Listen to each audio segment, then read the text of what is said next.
1972. Video games came from the arcade to the home console, what would soon become a $40 billion industry. Today, we will talk to you. We will teach you. We will experience together the great history that is video games. Hello, and welcome to the Skorne's Lair podcast. I am Scumbag Steve, and I'm joined by my good friend, Dirtbag Dewey. Hello, friend. How you doing today? Good. How you been, man? I'm doing okay. Cool. Can't complain. I mean, we're pretty excited today to start this. This is the first ever Skorne's Lair podcast. We're here to talk about some retro video games, modern gaming, and what's the future of not just gaming but the entertainment market, and our hobbies and everything else. So we're just going to talk about some few topics. First, we're going to see if there's any gaming news that's big this week, get anything like that. We're also going to get into some other topics today, like I know Smoke had a couple topics about Disney, Microsoft here, and the monopolization of the entertainment industry, really. And so we also want to talk about the effect of different gaming industries, like the mobile gaming industry, and not just mobile, but Switch as a mobile platform, and these new streaming game platforms and everything, and how they're affecting the industry now, and how we think they're going to affect the future today. As well, we're going to touch on some of our hobbies. We got some other exciting show stuff we want to do, I guess. Some pretty cool stuff about our picks of the week, and why don't we get started, man? Let's see, what do we got? What do we want to start? What do we want topic we want to start with? Let's see, good baseline. For gaming news, I mean, the only thing that comes to my mind currently, is the way Sony's handling what is going to be their legacy consoles. Right. I'm sure anybody listening or watching is aware of the PlayStation 3, PSP, and PS Vita servers going down. Right. Yeah. And because of that, we have some genius people in the gaming community. They're looking up about the PS4, and actually there's some new news that came out earlier this morning about the PS4. Apparently, if your 2032 battery dies or it's completely missing on your PS4, it is completely unplayable.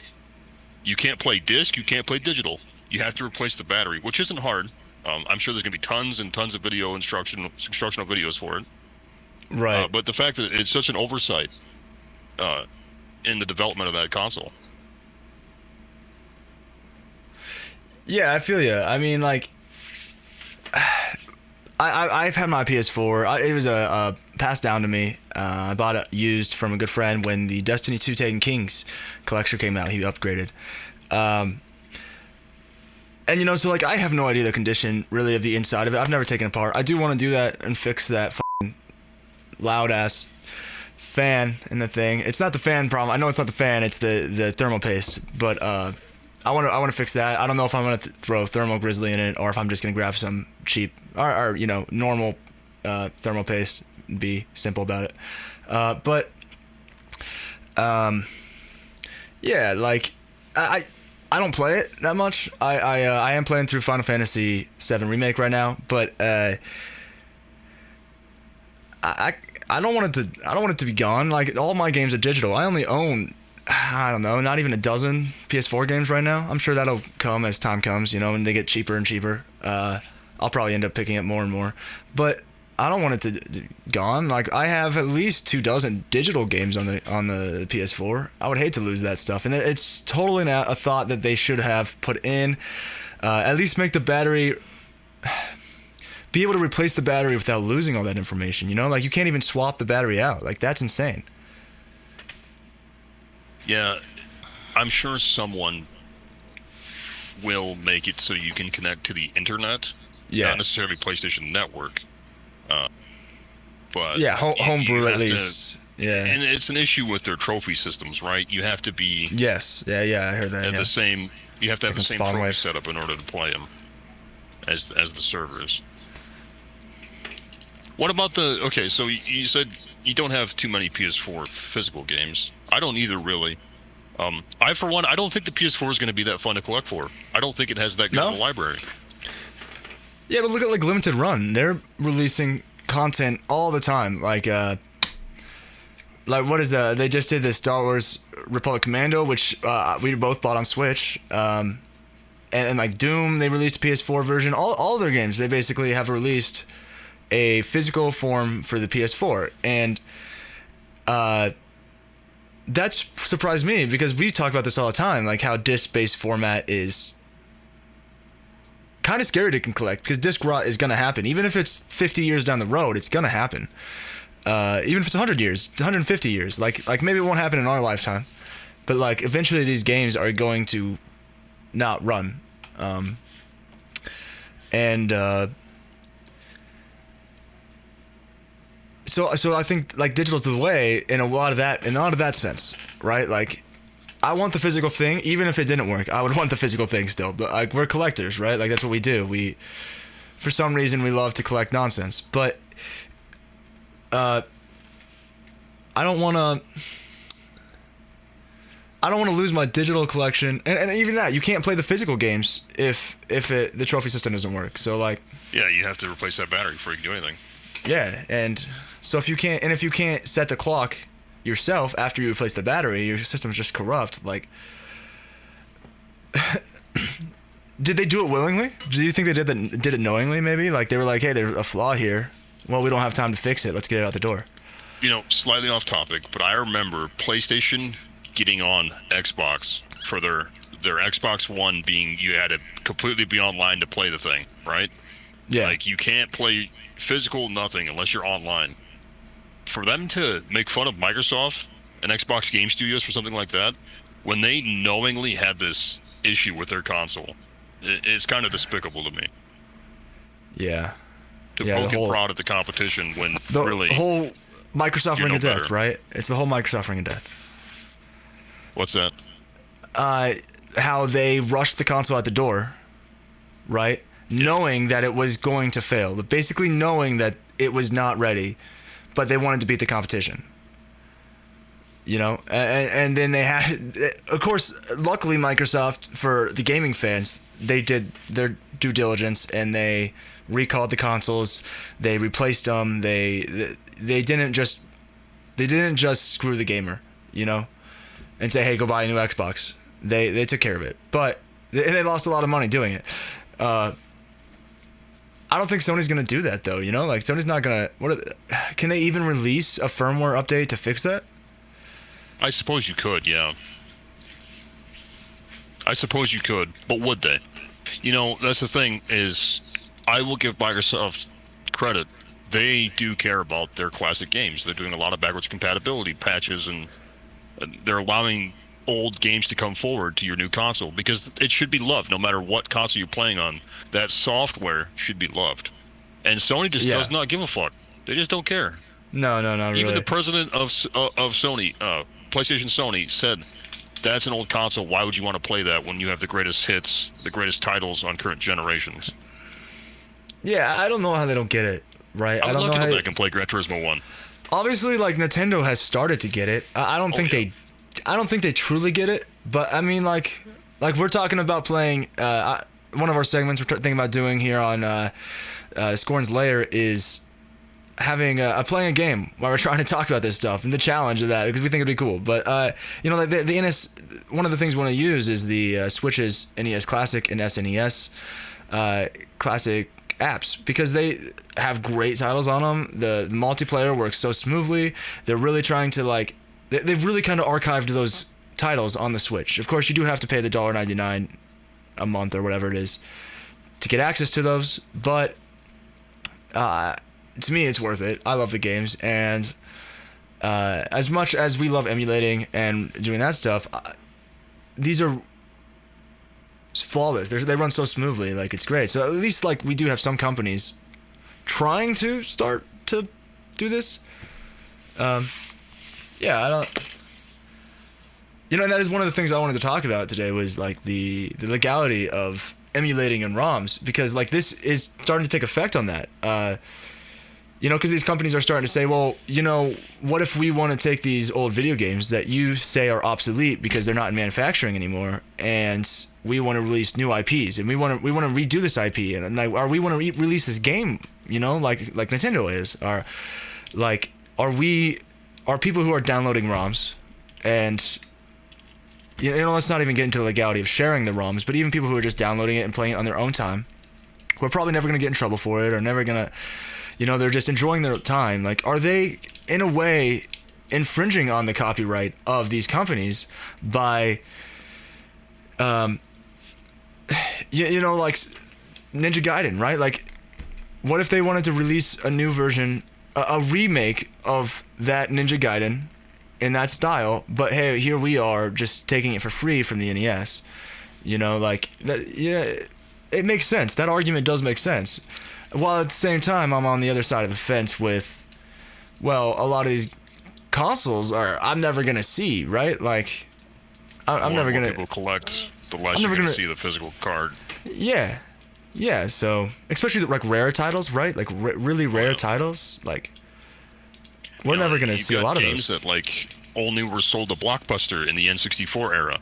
Yeah. And those games went for thousands of dollars. I'm sure they're going for insane amounts now. Yeah. Because they're just so sparse. There's no other way to play them. And they're great games. They are. I think the thing with emulation, from what I understand of the legal standpoint of it, is that it is legal as long as you're not fucking Soldier Boy and trying to sell a console full of the things for profit. Profiting off of it is. I don't know if you did. You notice he has another one. He's a handheld console now. No, I never saw that. It was just a couple days ago. I'm gonna have to check that out. Yeah, I didn't see that. Yeah. I was actually doing some research into it. I don't know, because like that. How did he not just lose everything on the last one, right? The balls this man has. Yeah. He got a cease and desist already for the first one. Yeah. Did it ever come to market? Do you know? I know people have bought it. Yeah. I think Spawnwave. I think I remember a Spawnwave video a couple years ago. Yeah. I mean, I did do some research on this topic. I was on this week because it is something that I'm really curious about.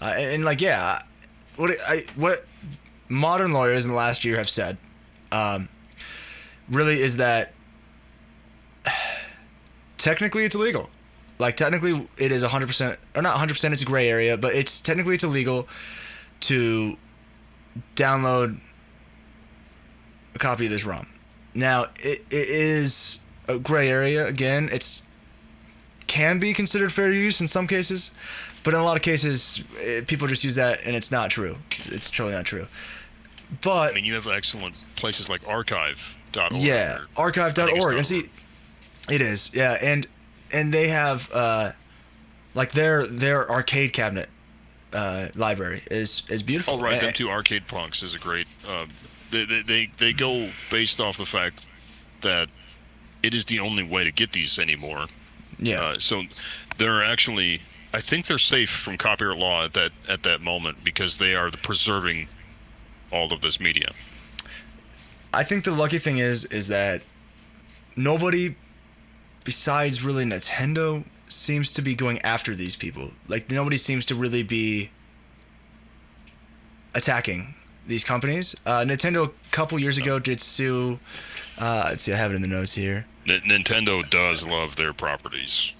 Yeah, let's see, where's it at? They sued. Let's see. Let's see. They sued a couple companies. I can't remember the names of the companies here, but what they did was say, hey, you're using our trademark imagery and trademark IPs and distributing them knowingly distributing them, breaking the law. And I think they were just trying to make an example, really, of these people. And a lot of I mean, there's obviously still a lot of places out there you can go and get. I don't really want to discuss the names of these places because I don't want anybody to get in trouble for it. If anybody ever wanted to do anything about it, but emulating is illegal. Emulating is 100% legal. Distributing a BIOS you can't distribute a BIOS with it. Like, you have to your own BIOS legally. But again, you can find those anywhere you look. Like, just go look and you'll find them. But no one's on the user side, right? Having a RetroPie like I've got behind the TV back there, or anything like that. And you're probably not. No one's getting in trouble for that, right? Like, one, you're not the audience that they're like. You're one as a one person are not making enough dent in their profit sharing, to affect them. Who's affecting him is the place you downloaded that ROM from, because they're distributing it to tens of thousands, if not hundreds of thousands of people, and that's a lot of money. But those people would have never gone and bought these. The argument is also those people would have never gone and bought these, right? Yeah. Not to mention, if I will, please. Please. I do. China making consoles full of ROMs. Yeah, they do. Go to eBay. They do. Google. No, they do. They're everywhere. It's ridiculous. That does bring up a point for me too. That off of Japanese IPs. Yeah, I mean, look at those Game Boy, right? The Game Boy cartridges, even like the 250 games in one, and like. But the other thing that does bring up a good point. The other thing that was part of that, hey, these companies are like, hey, we might want to use this later, is these classic consoles that are coming out. A lot of these companies are releasing the classic consoles and selling them, and so if you're downloading these ROMs, you're taking away from the sales of those, in a way. In a way, you are, yeah. You can make the same argument for Nintendo Switch Online. Yes. Yeah, but that's Nintendo. That's the Nintendo company doing that, not somebody building a hyperspin. Taking away their subscription money. Oh yeah, you could exactly. By emulating NES and SNES on your home built console or computer or Raspberry Pi or whatever kind of computer station you have, you are not paying them $2 a month to play these games on Switch.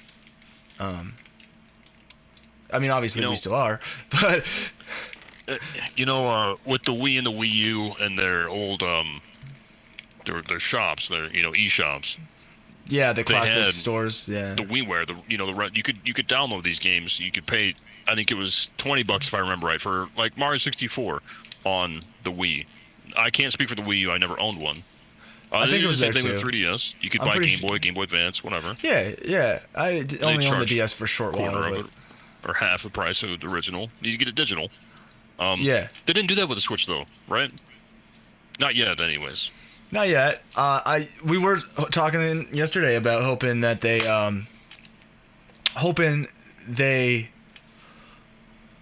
we might be going there next. Like where are they going to go? Are they going to release an N64 classic console on the Switch, or are they going to go to Game Boy and use the Game Boy Color, Game Boy Advance emulator? Because come on, like the Switch is a handheld system. Like, why are you not emulating Game Boy games? Even if you don't like release a game like the action replays and rare replays and stuff, where it's 25 of your favorite N64 games, I really thought you were going to say Action 52 for a second.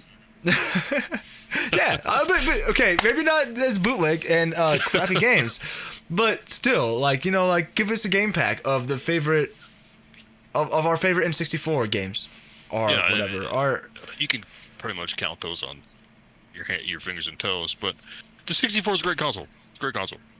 Yeah. Revolutionary for its time. Not a whole lot of big Nintendo first-party games that were magnificent on it. Yeah. No, not really, but that's the problem. Is some of these games, like say 64 does come out for the Switch. A lot of people are going to want to play GoldenEye. There ain't no fucking way that Nintendo's going to get the rights to GoldenEye for it. No, right. That is the problem, right? They Banjo-Tooie is going to be a problem for them, right? Like, what are they going to do? And technically, Microsoft owns those. Exactly. Like, what are they? Yeah, like they're gonna have to get. Which, of course, there is the fact that Microsoft is being a little more.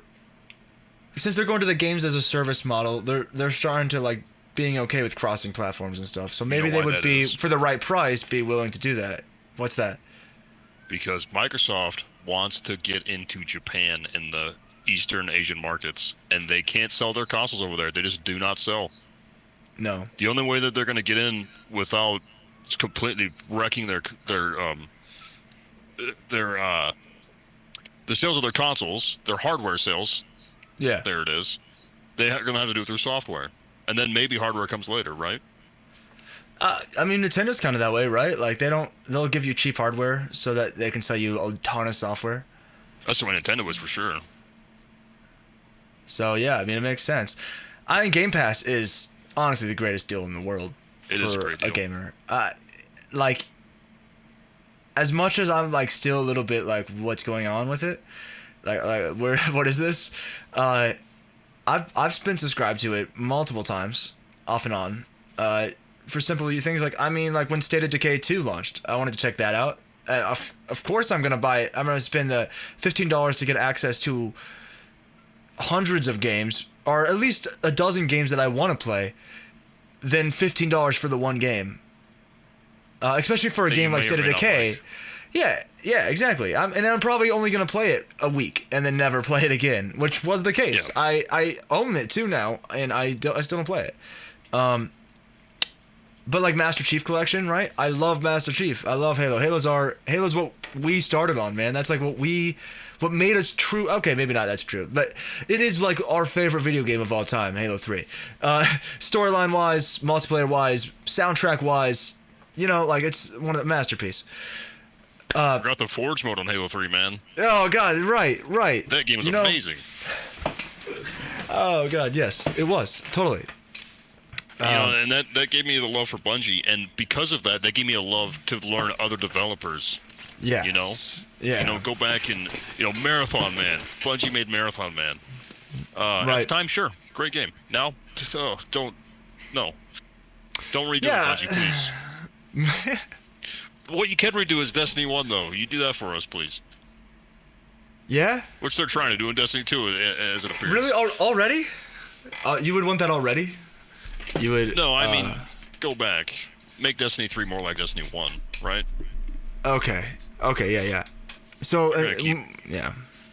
Yeah, they're going to keep the Roman numerals and they're going to keep milking that franchise till it's dead. Look what they did to Halo, man. They milked Halo until they're like, you know what? Nah, you take it. We've yours. beaten the shit out of this dead horse enough.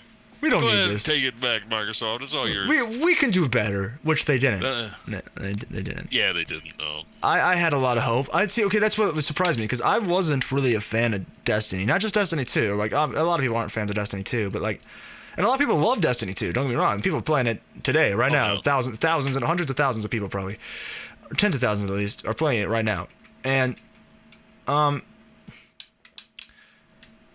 but like Destiny 1, like I had the same repetitive problem to me. Like it just the same enemies, the same style of waves until your final wave, and like you're probably gonna die 4 times before you complete the mission. And it definitely did not have a very good gameplay loop. I will agree with you there. Yeah, and as somebody who has a problem staying on my own, staying involved in video games, like I still haven't completed Jedi Order. Right? Like, you beat that game in 3 days, and I've owned that game 4 times as long as you, and I still haven't beat it. I love that game. It's a great game. It's great, but I have problems. I buy games, I play them. I'm really hoping I don't do that to Final Fantasy 2 or Final Fantasy 7 remake. In fact, I'm probably gonna start playing that again tonight. Make sure I keep going on it because it's this storyline is great. I want to do the same thing with Village. Yeah. That's the thing. When the story's captivating, I can't put it down. Which is what video games should be, Yeah. I mean, Red that's what Dead, you're here for. Fallen Order, like you said. The old Fallout game. Skyrim was the same way for me. I couldn't put Skyrim down. After, all the glitches were patched out at the PS3 version. Yeah. That's another story. Yeah, that's a different story. But we're used to that now, modern games, The story right? has to be there.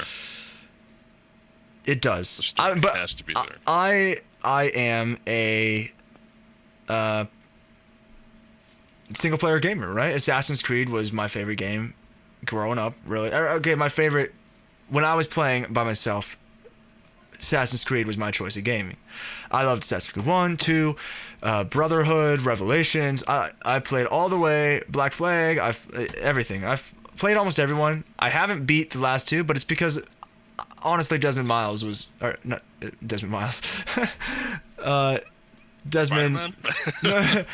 what's his fucking... What's his... yeah, Desmond... What's his last name? Is it... I don't remember. But his storyline... Yeah, his storyline was my... reason I really loved that series, honestly. Yeah, there was some really good story in the Assassin's Creed games. Yeah, and You think that's a franchise that's getting beat though? You think they're beating that horse a little too hard right now? I think they messed up. I think they messed up when they killed him, when they killed Desmond.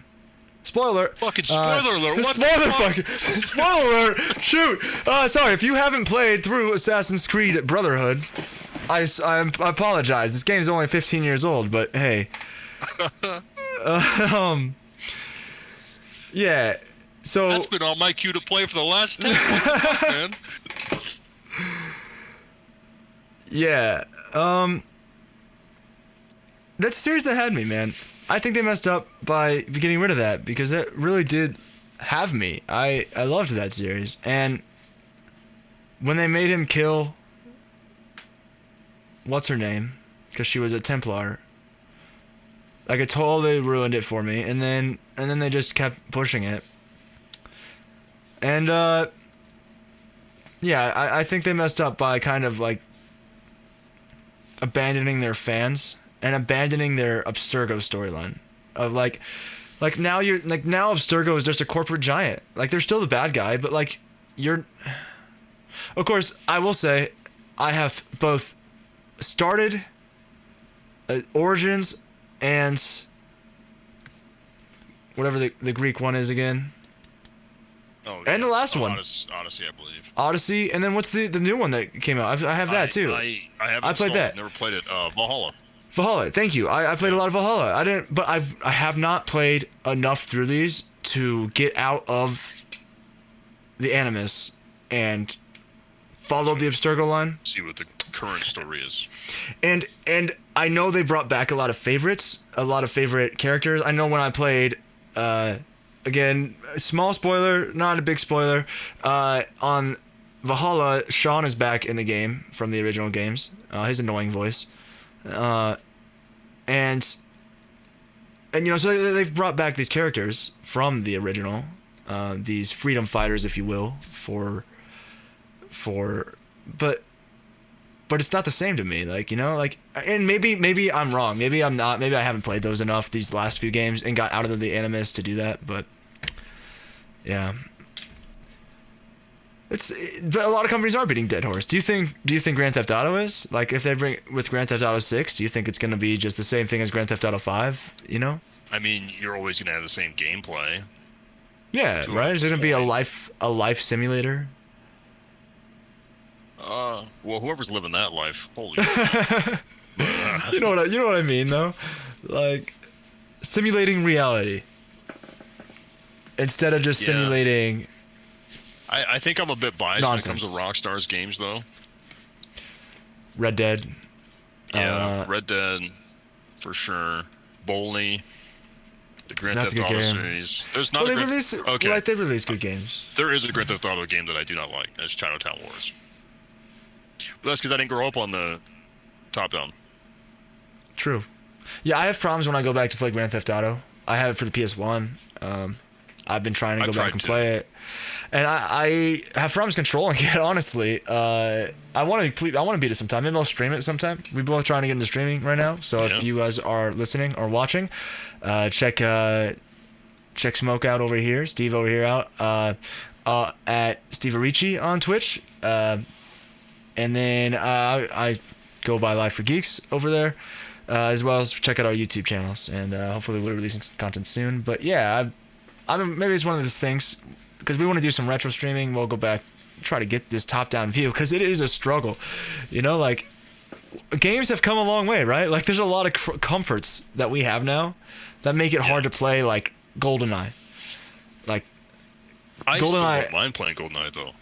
Well, GoldenEye was like revolution, I guess. But like go to or I guess not first-person shooters, but shooters before that, and controlling them is hard.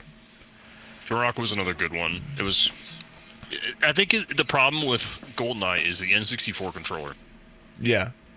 Had the GoldenEye came out on the PS1. Okay. Or, sorry, that's even analog. PS2. If it would have came out late.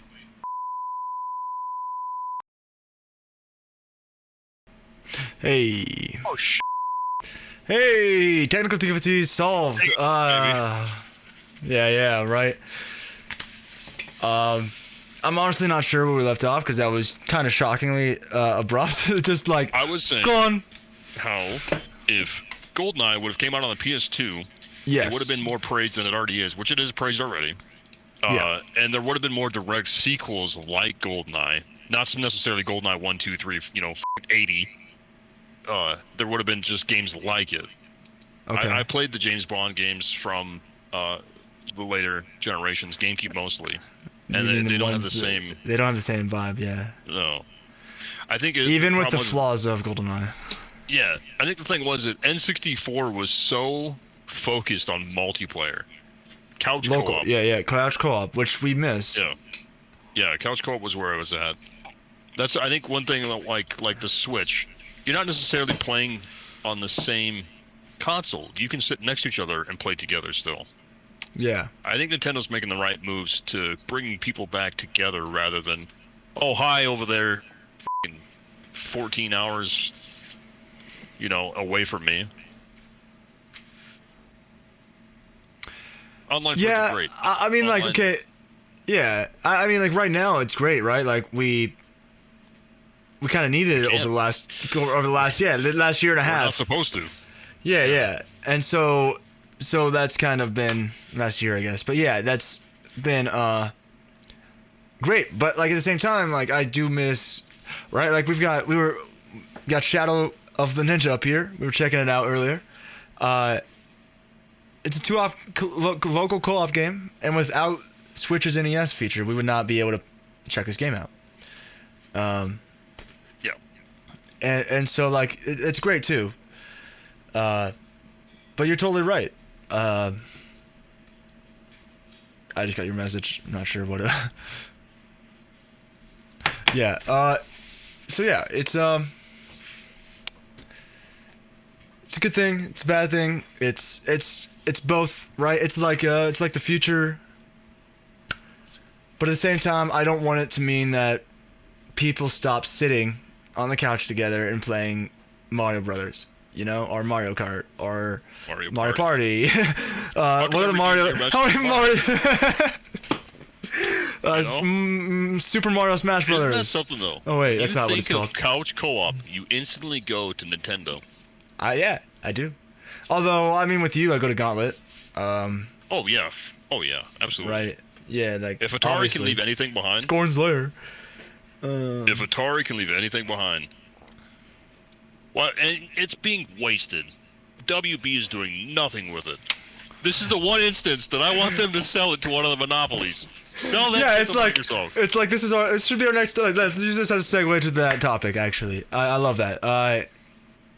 We are huge Gauntlet fans, and we do wish that like Microsoft or even Sony, I guess, would buy this IP and redo it in a better way. Although what was it? What is the deadly? You know what? What is it called? It wasn't that bad, but I think give Bethesda a shot at it, or give it to Blizzard. But I don't want it to be a Diablo clone, man. I don't want it to be Diablo clone either. Yeah, there's that. There's totally that, and I agree. It is. You have to admit, though, Diablo 3 on console feels the most like the direct way that Gauntlet probably would be today. If Midway would have never went out of business, they would have been at this point where you'd have these moves that you can do. They always had the specials. They always had heavy, light, special. Turbo moves. But you would definitely have your A, square, triangle. You'd have it all now. Yeah. But is that better? Is that? I don't know. Is it better? Because although like playing the Demon Hunter in Diablo, right?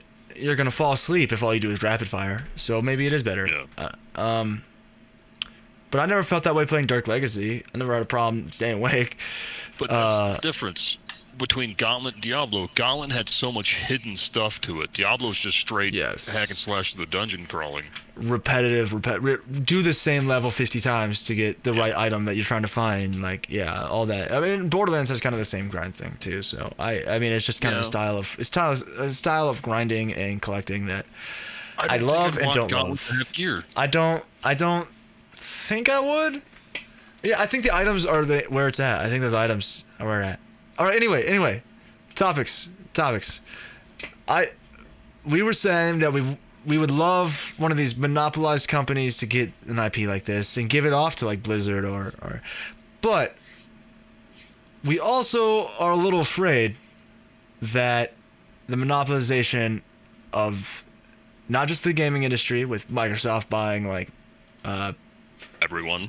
The big one. But Bethesda, Cinemax, Rare, like they're acquiring these companies so that they can use their games as service thing. But also the media company, Disney, acquiring, what do they own now? Star Wars, they own Marvel, they own 20th Century Fox. The list is climbing. And it'll continue. And is that... Well, it's not a monopoly yet. They do have competitors, and so we cannot consider them a monopoly. They might as well have one. Until they buy Universal. Until they buy Universal and Sony Pictures. They don't have a monopoly legally. Legally, they don't have a monopoly. But they do have, unlike our children's minds, they have all of it. Wait till they buy Nickelodeon, man. They buy Viacom, it's over. Yeah. They buy Turner Broadcasting Network. They own Cartoon Network. That's not gonna. That's it. Would. Oh man, life would over. No more Adult Swim. Oh, you're right. Yeah. Oh God, that was my childhood too, man. Of Family Guy and Futurama. I'm not even sure if they still air. Off the air, it does. I think Off the Air is still one of my favorite things from Adult Swim. But they made come on, great shows. It would suck to lose that kind of stuff. So like. How do you... Yeah, exactly. How is this going to affect the future, man? How do you think this is going to affect the future? One thing that I'm waiting for, and I think it's going to happen sooner than later, and it's funny. Companies like Netflix and Hulu, they come out of the woodwork and they're like, oh, here, screw cable, cut the cord. But now you have companies like NBC. They're starting up Peacock. They just bought WWE. They own all WWE's pay-per-views now. So on Peacock. Now, you were asking about A&E. When they buy somebody, and then they start their own cable network that's streaming. Yeah. They're just going to create a new cable network online. I mean, like, that's basically where we're going anyway, right? Like Hulu. Hulu's basically that already, right? YouTube TV. ABC. I tried YouTube TV for a minute. And I actually enjoyed it, man. We have Spectrum. That's why we had internet issues like 2 seconds ago, because we use Spectrum, and it's not that good. Like, I don't know what it is. I don't like watching TV on it. But when I had YouTube TV, it is a little expensive. I think it's like $60 a month or something. But it came with all the channels I could want, that I would personally want. Unlimited DVR space, so I could record as much live TV as I wanted, and all of the local news channels I wanted. On Spectrum, we had to upgrade to get that. I just got that with tailored to you. And it is. Yeah. It kind of is, yeah, man. And you can add packages. No, not at all. But like, I would say that you're right. We are moving to that kind of platform of where like it's gonna be cable TV on the internet. We're gonna tune in, like we're already with Disney Plus, man. We're already doing it. Like, we are excited to watch the next episode of Falcon.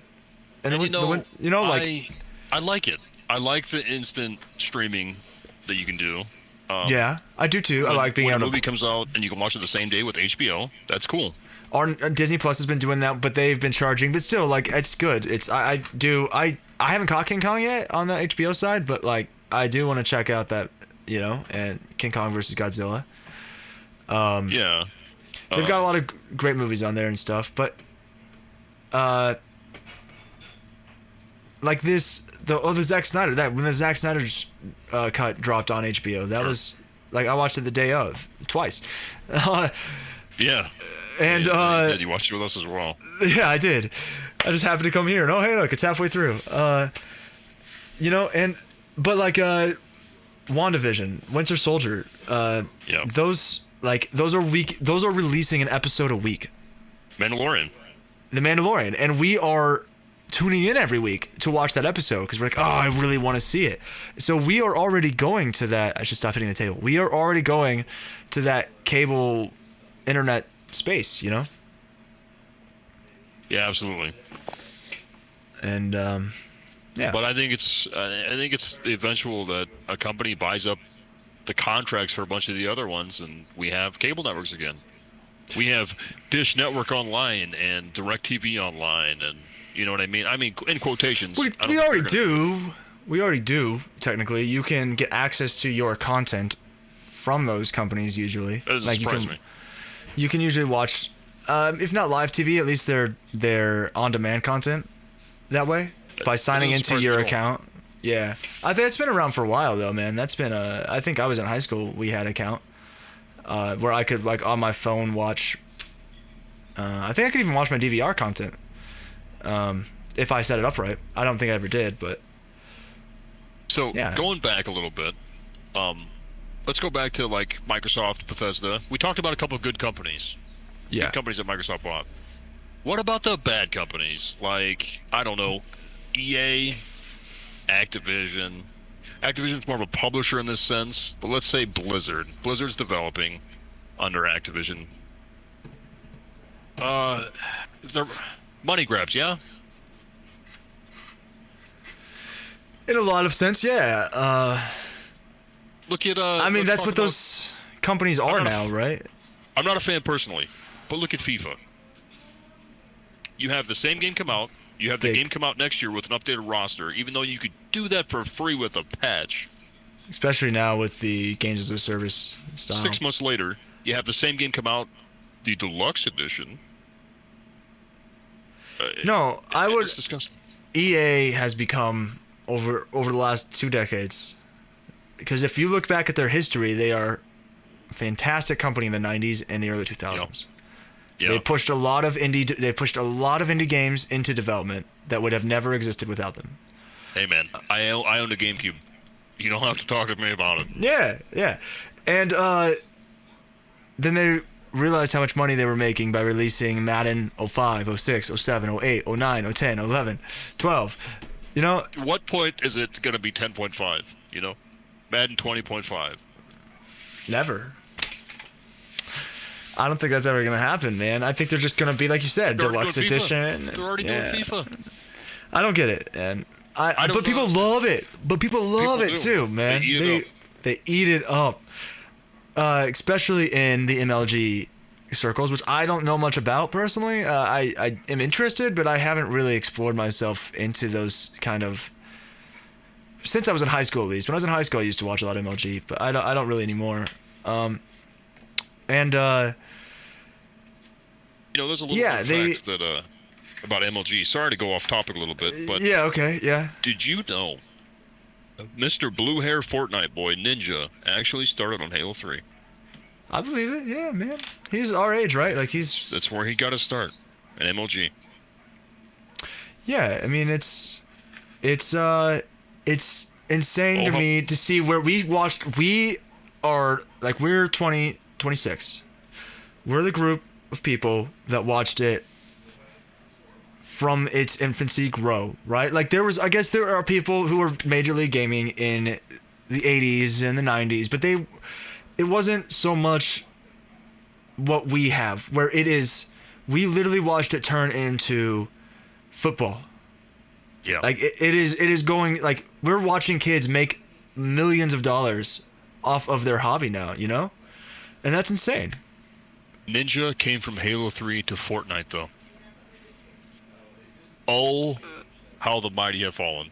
I mean, okay, Fortnite's not a bad game either, man. Like, it takes a lot of skill. There's like, look at how many commands a second most Fortnite. Like, it's like 18 or 19, dude. Watching people build is insane.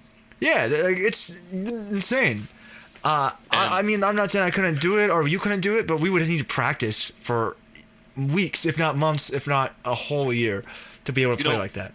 I don't play Fortnite, but I can see why people love it, even if it's just from the pop culture aspect of it, dude. Yeah, yeah. Like, shit, there's characters coming out for that thing that I haven't seen in 20 years. There's characters that are current, you know. Yeah. It's just a great mashup, and I think that's kind of what Sakurai wanted to do with Smash Brothers, but with Nintendo and Sega and all them. And then you got Fortnite just come out, hit the ball running, dude. They got Master Chief in there now. You can kill Ryu from Street Fighter as Master Chief. Yeah. You can be a stormtrooper and not miss a shot. You know how remarkable that is? Oh, come on. Nobody playing Fortnite doesn't miss. Yeah. Okay, so, off-topic question again. Like, what do you think about the Battle Royale aspect of it, like, versus, like, the new Call of Duty? What is it called? War, whatever. Oh, what is the new one called?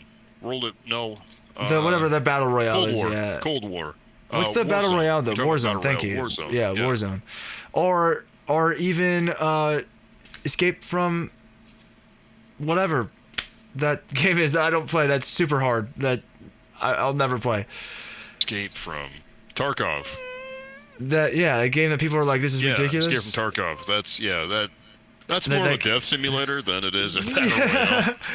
Yeah, but it's that massive multiplayer, single objective kind of style gameplay. I guess that's a little bit different. But like, I leave PUBG out because is it even that big anymore? Yeah, PUBG, I think DayZ started it all, and then PUBG came around, and now Fortnite's out killing PUBG essentially. And the way is the world, Yeah, that's been a few years running. Unless you're like us, then out with the new, or set the new aside for later until it's retro, then you play it. But we buy the new, and then set it on the shelf for the next 20 years, and then like, oh yeah, I remember that. I never played it. Let me pull it out. Yeah, I mean, I love the Switch. I play some current titles on it. Yeah. Nothing beats my old GameCube or my N64 or my PlayStation 2, Dreamcast now. It doesn't compare to me. When you bought it, when you used to buy a game, you used to get the entire game. Even if it was a buggy mess, you got the game for what it was. It's not as buggy as the modern games, but yeah, I mean, yeah. Every game I have on my shelf that is older than 2005 is like, you got a full game, you got a good game, you got. Okay, I would say every game I have over here probably is, minus maybe like some of the baseball games and sports games and stuff. I have a classic single right here. Let's see if we can get her to focus. Right. Is that Castlevania? Can you make out what that is? That is Castlevania for the NES. Yeah. You know what's great about Castlevania for the NES? What's that? The entire game was ready when they released it. I didn't have to wait 3 days so my inventory wouldn't get deleted. Yeah. What is that game that they're our friends Outriders. are playing right now? Yeah. Yeah, Outriders. You know what's also great about Castlevania is it's so fucking hard. I have yet to beat it to this day. Really? Yeah, really. I mean, I've never beat it either. You die, you're dead. You start over. Yeah, I've never played it. There's no save points. There's no hand holding. I believe in you. Maybe that'll be the game we play next time. That'll be the challenge. Yeah. That'd be good. Yeah, man. Like, I was really ready for Cyberpunk to be the next game. Yeah. I was ready for it to be I was ready wanted for it to be good yeah, man. for everyone. It is good. It's a really good game, man. And I'm excited to see, because it's gonna be our No Man's Sky in 2 years, man.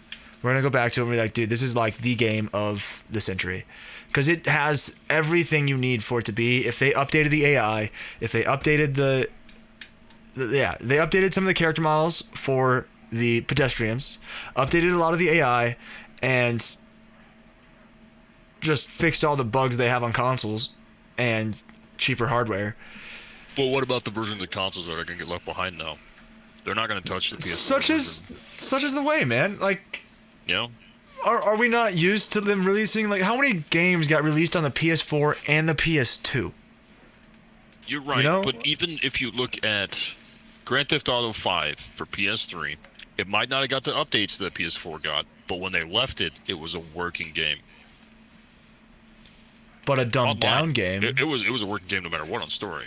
But it was dumbed down graphically, and probably had less like particles happening on screen and all that, you know. And so like which is fine. Like, it still makes it a good game. It's still good, but like we could easily that game's coming out for PS5, right? yeah. Man. So is Doom. So Yeah. yeah. Grand Theft Auto. I would not be surprised if Skyrim came out for PS5 at this point. Why would it not, dude? Dude, I mean, like, do you think Skyrim's never gonna get another remaster? It's gonna get an even better upgrade. Like it's gonna get the ultra realistic upgrade eventually, right? Where like things look lifelike. They're not far from it anyway, but like, give it like modern animation graphics, and you can play it on like, that would be insane. Like, people would go back to it in a heartbeat and pay $60 for it again. Yeah, except every PS5 title's $70 to $80 now. Okay, but they would still pay it. You know what I mean? They Like, would. They would. Yeah, they will. If they release it, which they probably will. You know, that's probably what is honestly keeping me from. Well, besides that, you know, things are tough right now. It's probably the thing really keeping me from getting a PS5 is. Well, okay, also, you're never going to find one for a good price. I but, haven't seen one yet. But I wouldn't be able to afford the games. I could buy 2 games, and I wouldn't be able to buy another game for a year. Like, I'd have to finish paying off the console. Like, yeah. I don't think there's any games right now to even warrant purchasing one in my aspect. Maybe does that make Spider-Man Miles Morales. Maybe. Yes, fair, but you can buy it on your PS4. Yeah. Yeah. And it comes with a free upgrade to the PS5 for when you get your PS5. Yeah. I'm sure there's terms and conditions on that, though. Kind of like they did the PS3 version of Call of Duty Ghost. You had a certain amount of time to redeem that code. Oh, really? And I didn't have a PS4. So I didn't get that free upgrade. But shit, by the time I got my PS4, Ghost was old news. So it didn't really matter. Right. Yeah, you were like done with it. You already played it, beat it. I'm trying to think of like games that. Yeah, I got nothing. But yeah, man. So you spoke earlier about owning so much digital, and you also noted that we are fans of Limited Run. Yep. I hope that they keep doing what they're doing. Me too. I hope they release as much and more, even more classic content. I would think it'd be cool if they did more. I hope their concept of what they're doing too, man, just kind of nudges the bigger developers, publishers more so, that they're like, oh, maybe we need to release this physical because we're going to miss out on money if we don't. Because there's still a lot of us physical collectors out here. There is a lot, man. You know, there's a lot of games that, I mean, obviously Nintendo will always have physical releases for their first-party games. Yeah. But if they're going to pick up a developer to make games further, they just had an indie show the other day. You think that they'd partner with some of those people? I mean, they did partner enough to put them on their broadcast. You think they'd be like, hey, you know, 30,000 copies, let's try it, and then if those sell, we'll make another 30,000. Yeah, a limited run production at a major scale, you know, enough to make it worth it for them, but like Okay, is there a reason they're doing it this way? Are they not seeing sales in their physical cartridges, and so they're pushing away from it? Or is there just enough really crappy games on the Switch that I think shovelware and stuff that it's kind of become normal for things to not have a physical cartridge? I think what it has to be is that the indie developers just can't afford to release physical on mass scale. They don't have a publisher. Yeah. And, you know, I suppose finding a publisher is like finding a bank loan for $1 million, right? Probably, That's man. a risk, man. That's rolling the dice. If the game doesn't Majorly. sell, you're fucking out that money. They'll file bankruptcy on your ass and you're done. Yeah. Yeah. And like, what do you what do you do, man? You file bankruptcy and you maybe start a new game studio in a year or two. Change one letter of your name and Yeah. do the old white collar crime, you know? Or you release it digitally. Yeah. And you save a bunch of money. You save a bunch of money. You probably sell just as well as you would have. I think more so for the Switch. I think a lot of people don't want to switch cartridges out on the go. Yeah, I think the Switch is a good digital console. I mean, it's one of the reasons I got into limited run recently. I wanted more physical games that I would cherish.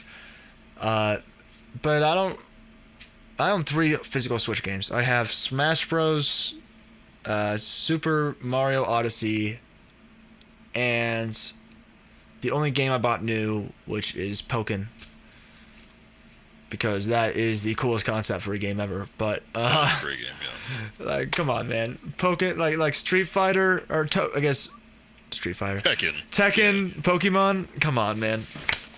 Anyway, good concept. Yeah, you know me. I went nuts with the Switch. Yeah, the Switch is I your love collecting for the Switch already. I think your love of the GameCube and even the N64 really kind of helped you drive that. Like, I didn't have those consoles, right? My first console was a 360. I bought it with my own money when I was a freshman, with my detasseling money, because, you know, corn and stuff. And I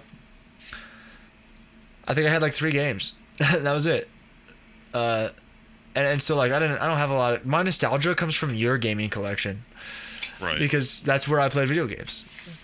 So how does that affect you when you see them out in the wild? Do you get a sense of wonder when you see the games because you don't have the nostalgia? I'm lost a lot of times. I don't know what I'm looking at. But, like, I know what I'm looking at because I do a lot of research, and I love the hobby, and I'm passionate about it. And I've always, like, it's one of the things we've talked about since we were in high school, is, like, we always wanted to collect video games. And we always wanted to collect a lot of stuff. And so I still want to do that. I still want to own every video game console I can own, and as many video games as I can. And trying to start this reselling project, I'm having a hard time selling because it's, like, really tough for me to get rid of these games, even though I've never played them and I have no connection to them. Right? Like, it is a little tough. But it also makes it easy for me to be like, no, I don't need it. Right? Like, I see a GameCube and it's a little overpriced, or like a little underpriced, but, like, I don't quite have the money. It's easy for me to be like, it's fine. I'm not going to make any money if I sell it. I'm not, like, it's cool. I'll wait for the next one. It makes it easy for that.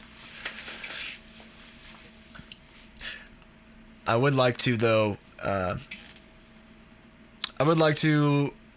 definitely get into more GameCube. I don't own an N64. I don't own an SNES. Let's see. Since it's our first one, let's go over what we have. Let's do that right now. We are both collectors, and this is a retro gaming and modern gaming podcast. So, you guys probably want to know what our interests are, right? Like where do we get this stuff from? So we grew up together playing, like, Xbox and stuff, Xbox 360, Xbox 360, PS3, I think you had, Wii, stuff like that. So we were that generation, PS2 really. in there, yeah. Yeah, and so I own an Xbox 360, Xbox that doesn't play, Xbox 360, a PS1, 2, and 3, PS1, 2, and 4, an NES, and a Genesis, as well as several games for all of them. Oh, and a PSP and a Game Boy, as well as several games. And they have a growing collection that is being sold and traded all the time as well. So, we kind of just collect everything. And now I'm gonna let you, the true collector, let them know. Like we're serious about this. Like. I think I might make a YouTube video, if not only for insurance purposes, to prove what I have. Look at what I have. No, yeah, you should. I think people would be very interested in it. Yeah. So. I mean, I got to start from my oldest system, right? Go ahead. Yeah. I have a Atari 2600 with approximately 50 games for it. Yeah. I got an NES, actually, literally sitting right here. I've got a decent collection of NES, not too great. I didn't get into the collecting until stuff got outrageous in price. Yeah, that was my mistake too, man.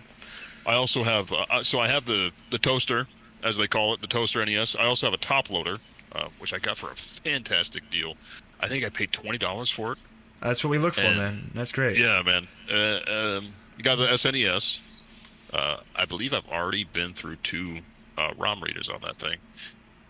Cartridge slots. Good old Nintendo, old stuff. N64. Okay. Probably, it's between N64 and GameCube for my all-time favorite console. You have 2 GameCubes, right? I also have 2 N64s. I have an American and a Japanese version. Oh, right. That is right. It's actually right up there if you can.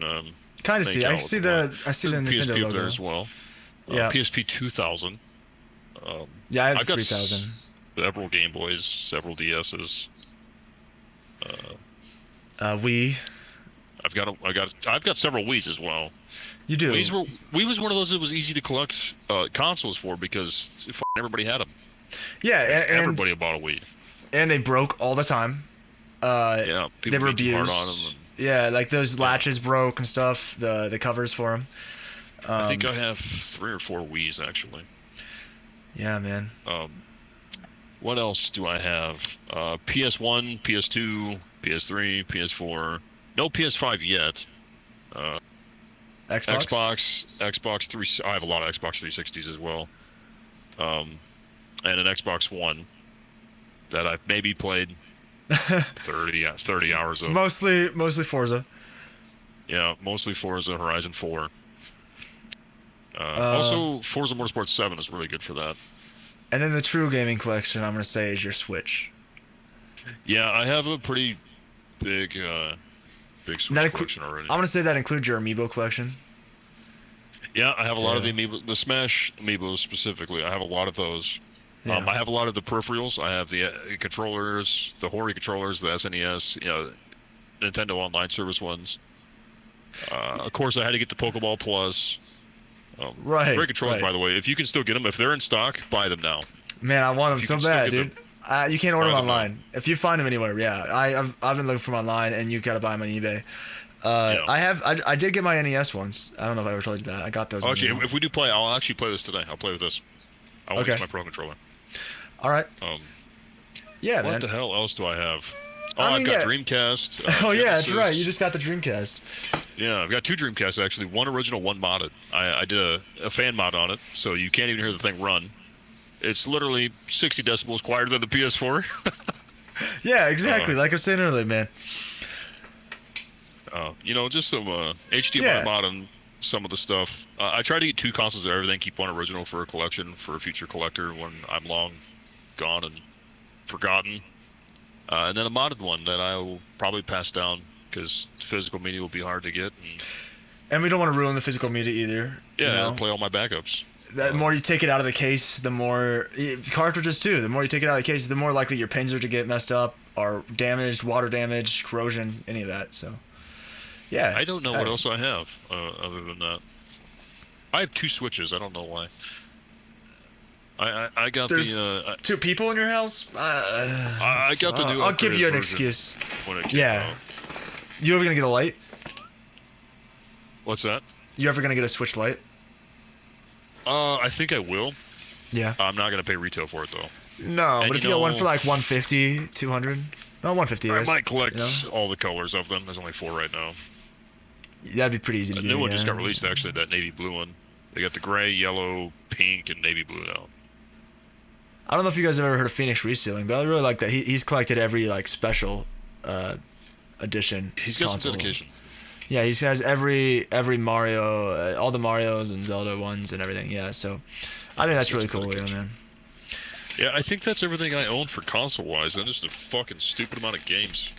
Yeah, a stupid amount of games. Not including our digital. That's the other thing is like not including our digital library. We're also PC gamers, so our Steam library is. This could scroll for a while, if we wanted it to, we're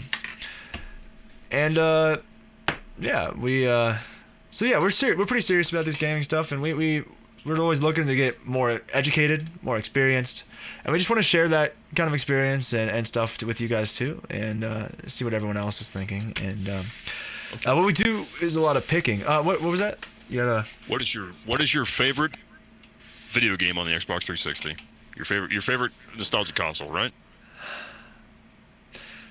I don't want to be easy and say Halo 3, although that is what got me in to gaming hardcore, I guess, really, was Halo 3. I would say, we already discussed it, but the game I probably have the most time into on the 360 is Assassin's Creed. The Assassin's Creed series, though. I don't know that I have a favorite. I think if I did, it would probably be Assassin's Creed 2 Brotherhood. But I also hate that game because it ruins the story. So, gameplay-wise, though, it's a great game. And Black Flag is great. I did play a lot of Black Flag on the 360. I don't know, man. I can't tell you that it's that easy for me because I don't know if I really had a favorite game other than a favorite series like Assassin's Creed. Like I played a lot of Fallout on it. I played both Fallout 3 and New Vegas and 4 on the 360. Oh no, I played 4 on the PS4, I think. I can't remember. But yeah. So then if your nostalgia console is the GameCube, I already know your pick, but I'm gonna ask anyway. What's your favorite GameCube game? I'm gonna set aside Gauntlet Dark Legacy. Okay. The GameCube is my favorite way to play Gauntlet Dark Legacy because you can turn the items off and on. Yes. I'm gonna set that aside. I'm also gonna set aside remakes because the collector's edition of Legend of Zelda that came with the pre-order Wind Waker, amazing. It's my favorite way of playing Ocarina now. Until they put it on Switch. Come on, Nintendo, please. It was 35th anniversary. What are you guys doing? I digress. Anyway. I really like Star Fox Adventures. I'm actually playing through it right now on Twitch. Actually, I was live the other day. Cool. Yeah. A lot of great games on the GameCube, though. A lot of great games. Yeah.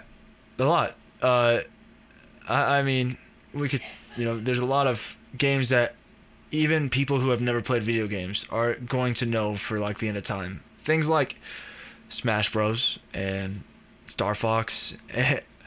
And like nobody's ever going to forget GoldenEye because it will always be in gaming news somehow. Yeah. Right? Pop culture as well in that aspect. I guess that's 64, but there's a lot of great games for the GameCube.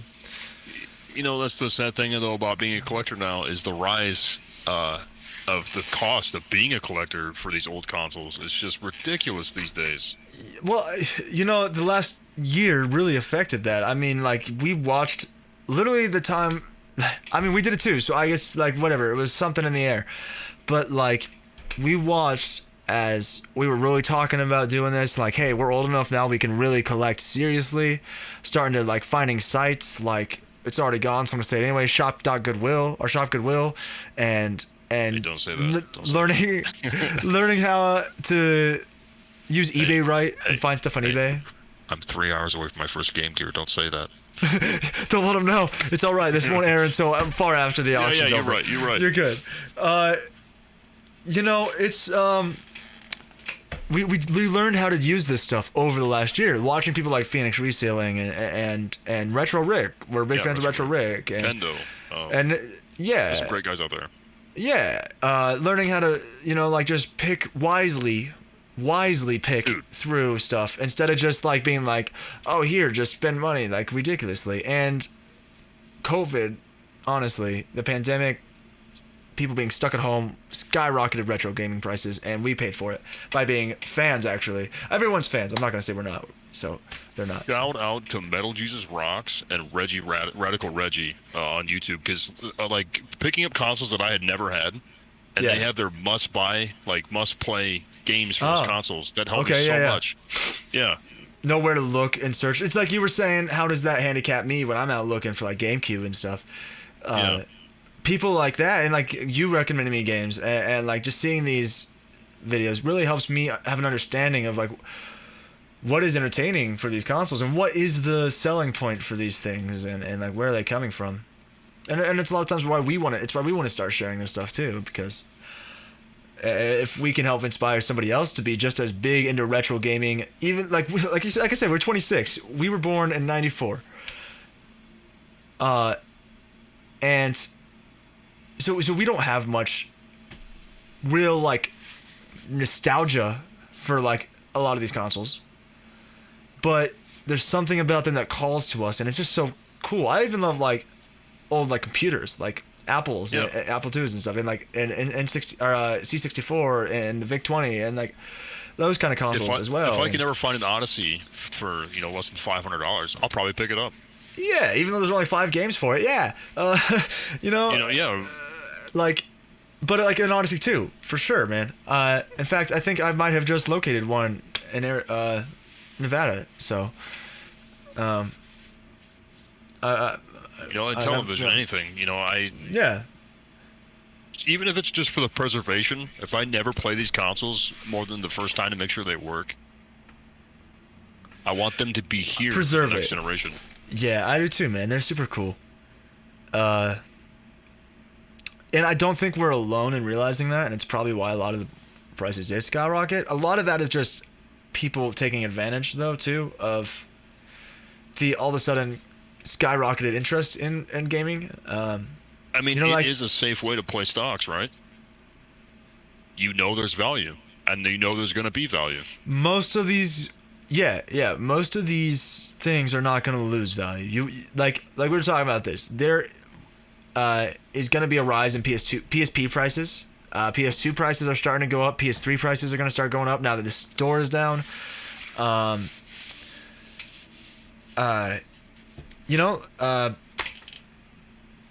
Eventually that's going to happen with PS4 and Xbox One. It's starting to happen with the 360, but only with really like rare titles and special editions. That NCAA game went for like $100, like that kind of stuff.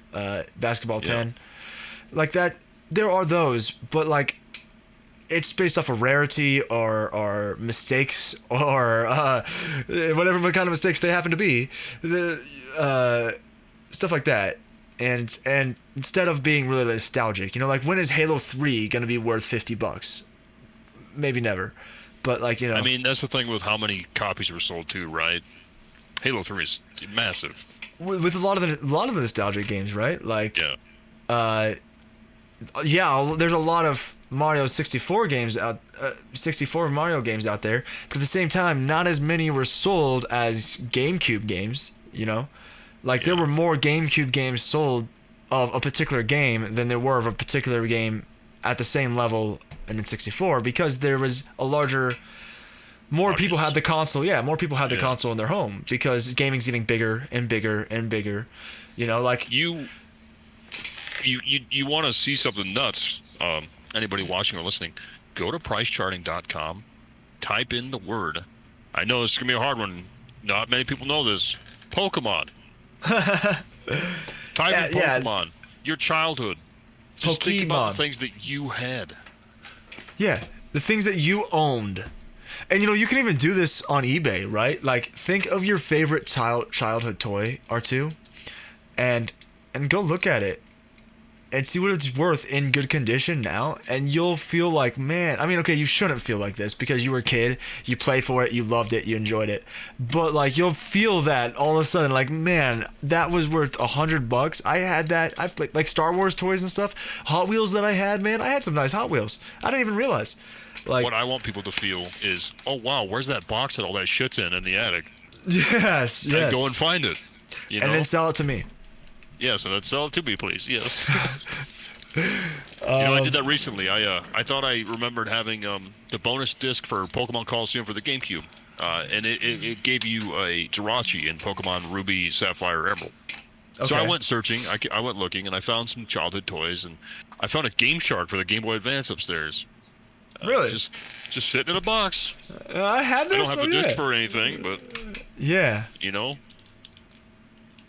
That's cool. The memories that just flow in your head as soon as you see something like that, too. And it's not like you couldn't find that disc. You know?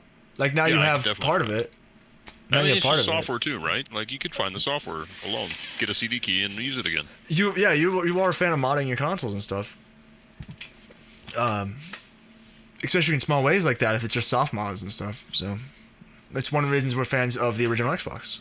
We haven't done it yet, but we really want to soft mod it. I'd have to have two. I'd have to have two in order to do it. Well, yes, but the Xbox mod, remember, isn't a hardware mod. It's completely soft mod. I'd have to have two. I get it. It does also play. Yes, you have to have two. Agreed. It does also play disc still, even modded, which is cool. Yeah. One of the reasons I really want to do it now, even though I don't have a second one yet, because I can. Well, I'm kind of screwed because I ordered that HDMI cable unlimited run, and I have to wait until Doom is done in production run. You know, I actually have a spare AV cable for an Xbox. I might be coming your way soon.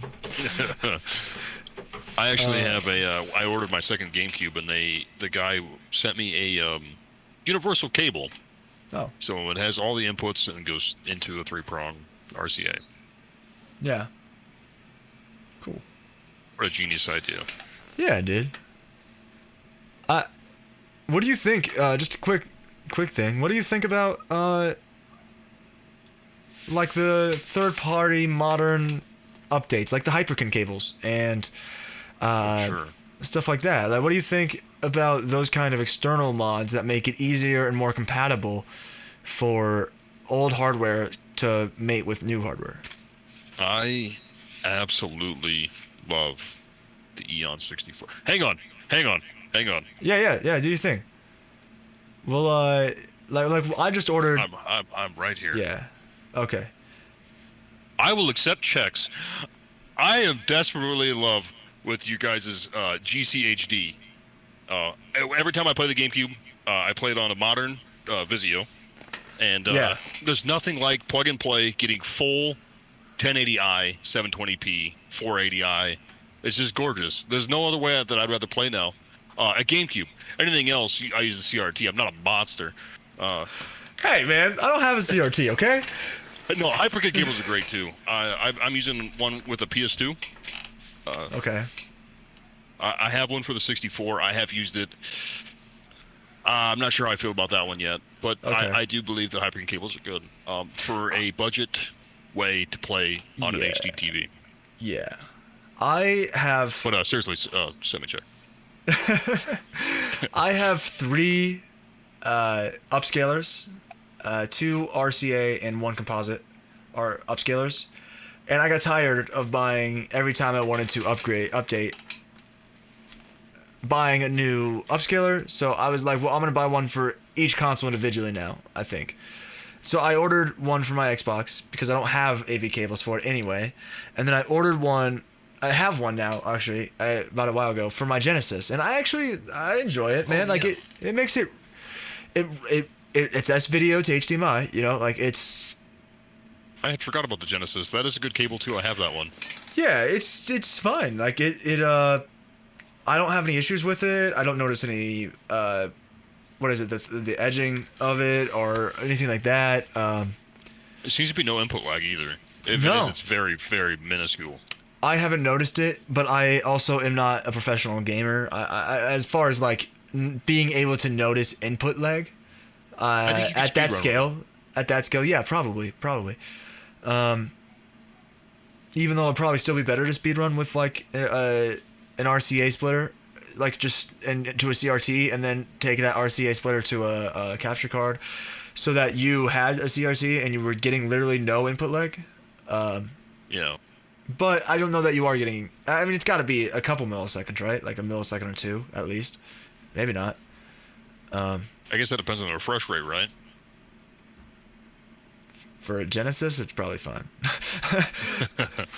Well, you know, just specify speedrunning. I know there's speedrunning Odyssey now, right? Like everything. I mean, we were talking about speedrunning Gauntlet. There's only like 4 or 5 other speedrunners doing it, and like it's, you know, which makes it very competitive. Also, right? Like you have a game that you really love that nobody else is really speedrunning.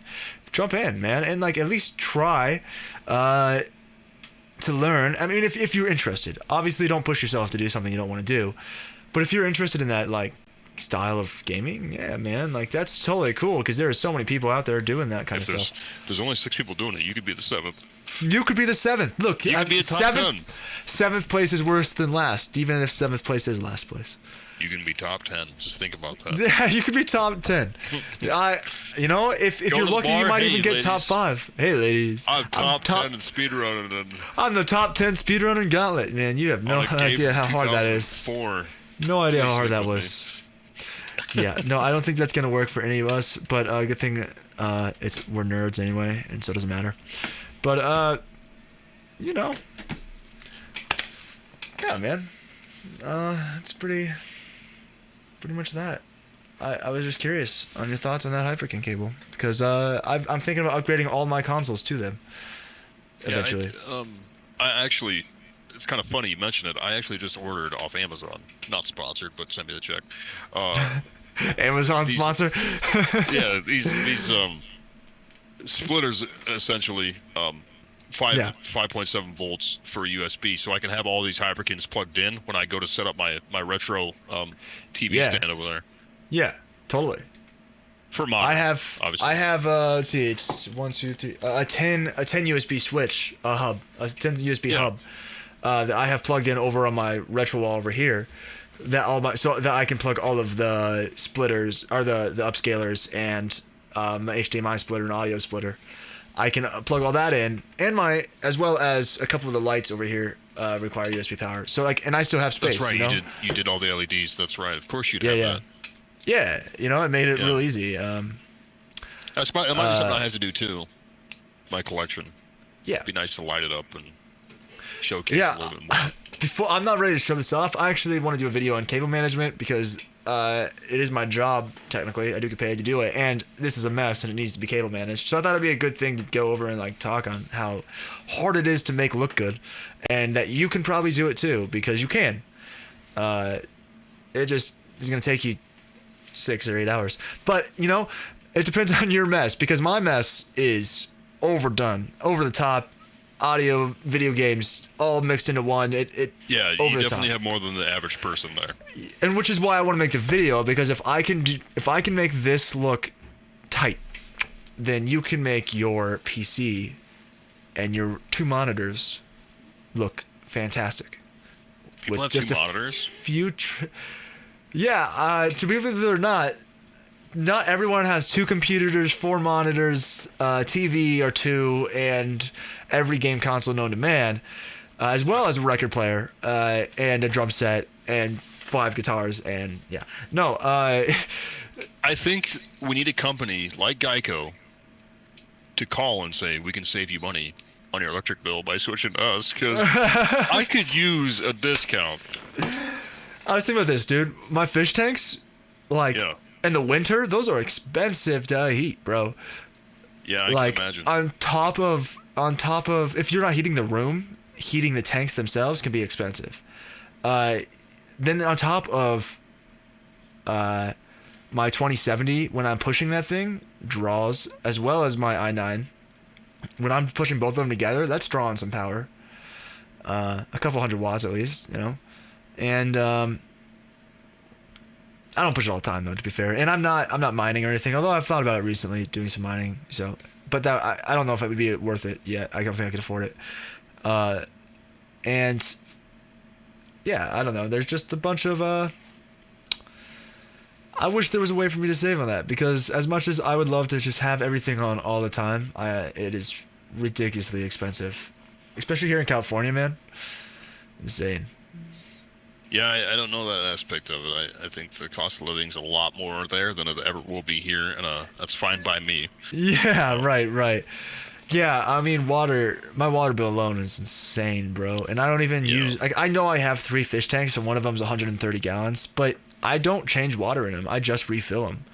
So, like, I'm not using that much water. In fact, the 2 tanks back here, I probably put 2 gallons at most a week in, at most. My other tank, I probably put about 5 to 6. But you probably use 15 gallons of water when you take a shower. So, like, I don't know what, my water bill is expensive, and it's not even, like, 100% because of the fish tanks. Obviously, they don't help, but... Funny for you to assume I shower.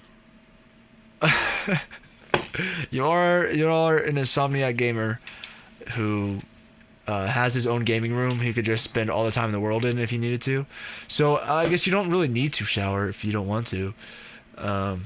It's good old kitchen sponge under the pits, right? Yeah. Just go under there in the kitchen. As my old man would have called it, a horse bath. A horse bath. Oh man, good old Mike. Good old times. Yep, man. So, yeah. You know, we're getting on the prices of retro. How do you feel about remakes, like remasters? You know, I think that's, I have Super Mario 3D popped in right now on my Switch, and call me a mark, I bought it for $60. Well, if I have all these games. I have them all physical on other consoles. Yeah, but I didn't have it on the Switch, and they weren't this beautiful. I mean, I just bought Doom on Switch from Limited Run. I don't own Doom technically, so it's not that. I guess I own it on PC, but not that Doom. But I don't know. I enjoy the remakes in a way. I think they have to be done right. Like Final Fantasy VII remake. That is a remake, not an upgrade. That's not a remaster. Or whatever. Remaster. That is a remake. And so far, it's captivated me. Like, it's really good. Although, I've never played Final Fantasy VII either. So, I also want to go back and play the original and see the differences and, like, know the differences because what a change, and I see a lot of similarities, so. I mean, I grew up on Spyro when I was a little kid. Ooh, that's a good one. As little as I could be. Yeah. And the original trilogy... came out on the Switch, and it was, I wouldn't even say it was a nostalgia for me. Like, it obviously was nostalgic, but it was therapeutic to go back and play it again for me. Yeah. I had hours and hours and hours in each one of those. Well, more so the second and third one. The first one, you couldn't swim. After going back, it's one of those like, oh, fuck this. You go in a little drop of water and you're dead. But, the Spyro trilogy, original from Insomniac Games, and Crash, remade on modern consoles, I think is a good thing. I think it is a good thing because it brings a new audience to these classic games. I just hope they don't mess up the franchises. I haven't played Crash 4 yet. I've heard good things. Maybe I didn't play 4, but that's not really a remake, right? Like, that's a... 4's not. No, 4 is a completely new IP. Yeah. Not IP, but a completely new entry in the series. I played the Spyro Remastered trilogy, the first game in this series. I didn't play all 3. I don't know much about Spyro. My cousin owned it, and I played it a little bit at his house, and I enjoyed it a lot. And I definitely felt nostalgic playing it, and I think it controls better than the original. And I think like there are upgrades, yeah. and I think that's the thing that I enjoy about remasters and remakes is upgrading the controls. Like say they got the license and get a 007 remaster where or remake where the controls are fixed, where like they work with dual analog sticks better, and it just makes sense in a modern shooter style. That game would be sold out. Nowhere, That no game matter, exists on the Wii? Are you aware of that? No, I don't know. It's not as good. It's not as cult classic, but yeah, it exists on the Wii. Yeah. 007 Gold. I think it's just called GoldenEye.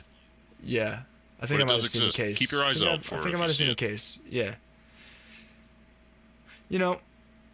Speaking of, I think we should do the retro pick of the week quick. Yeah, what do you have in mind?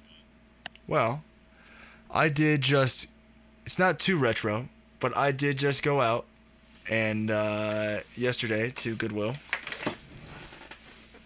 and pick up an Xbox game that happened to be pretty rare. So I'm going to say that has to be my pick of the week. I ended up picking up Arx Fatalis from Goodwill. I got lucky. Goodwill, Southern California. Complete in box. It's probably one of the best conditioned games I've ever been able to pick up at a Goodwill. Like, it's flawless, really. It's not brand new. It was, but it hasn't been played more than once or twice. Covers in perfect condition and everything. And that's like right now it's going for like $65 to $75, and I paid $4 for it. So I'm gonna say this is my pick of the week, not including the stuff that I haven't gone through that's in a box at my feet. I don't know if my pick's down here. I think it might be down here. Give me 1 second here. Yeah, you're good. Yeah, this is a segment we want to kind of do weekly if we can. We usually each get at least one pick a week. So like and if not, we'll go through our back catalog of stuff that we think is good picks, and we'll kind of help spread the interest of what's going on because, like I said, we collect all these retro gaming and modern gaming stuff. I've got a stack of Xbox One games over here that I just picked up that I'm excited to go through. So we'll continue to buy random stuff, PC games, Xbox games, the 64 games, whatever it is. We'll pick it up and share the love of retro, even though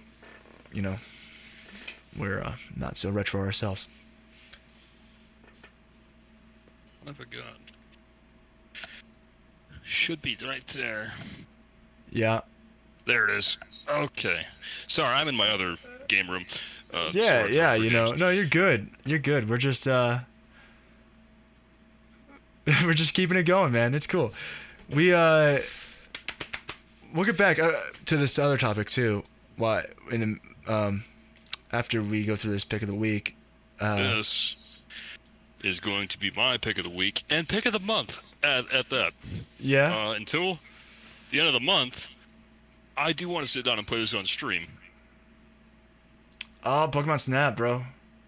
Because finally, after all these years, bro, Pokemon Snap is finally getting a sequel. Yeah. Yep. Yeah. Yeah. I mean, like, that's the other thing. If we don't end up being in a pick a week, what we're gonna do is, what do we think you should pick up this week if you can find it out there in the world wild? So. Yeah, that's a good one, man. Pick of the week. That's it. Yeah, that's a good one because I am excited for that Snap too. I never really played Pokemon Snap minus with you when we were just messing around, going through stuff. Myself and my late sister, we put probably 1,000 hours in that game over several years. What a game to put 1,000 hours into, man. Yeah, most people put 1,000 hours into Skyrim. Yeah. Seeing if we could beat each other's high scores and. Yeah, dude.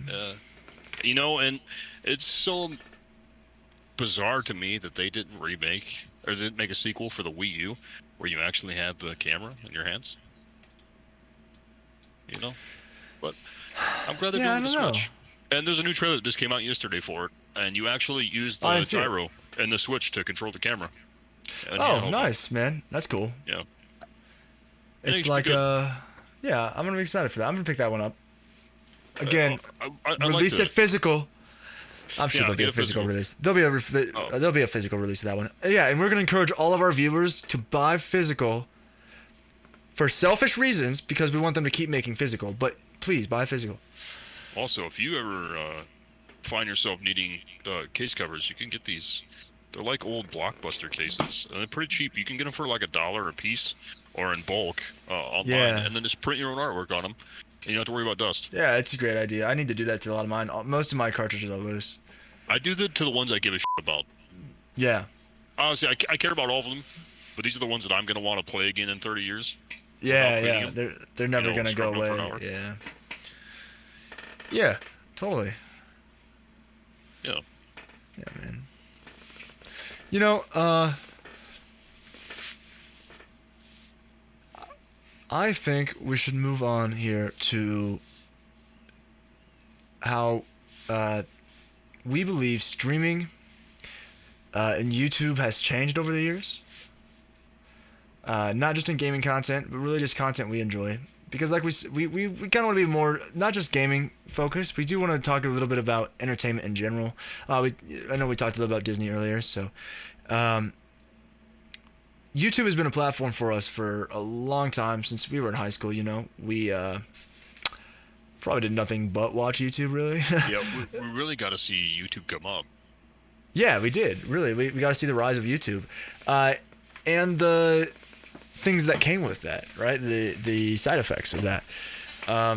And so we stopped, I want to say, I don't know if you did, but after high school, I stopped watching YouTube. I fell out. I didn't watch it anymore. And it wasn't until 5 years ago, probably 4 years ago, that I picked YouTube back up and just dived right, well, it was probably 5 years ago.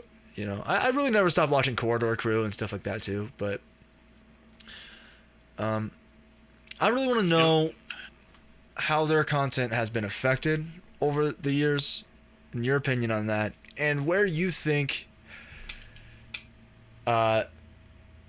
both gaming content, like streaming, or like even like Ninja, or even like Spiffing Brit, and even other platforms like entertainment platforms and stuff like that, and short films and stuff like that are going to go on YouTube. I think YouTube came from such a free idea, right? Yes, totally free. It's getting really corporate now.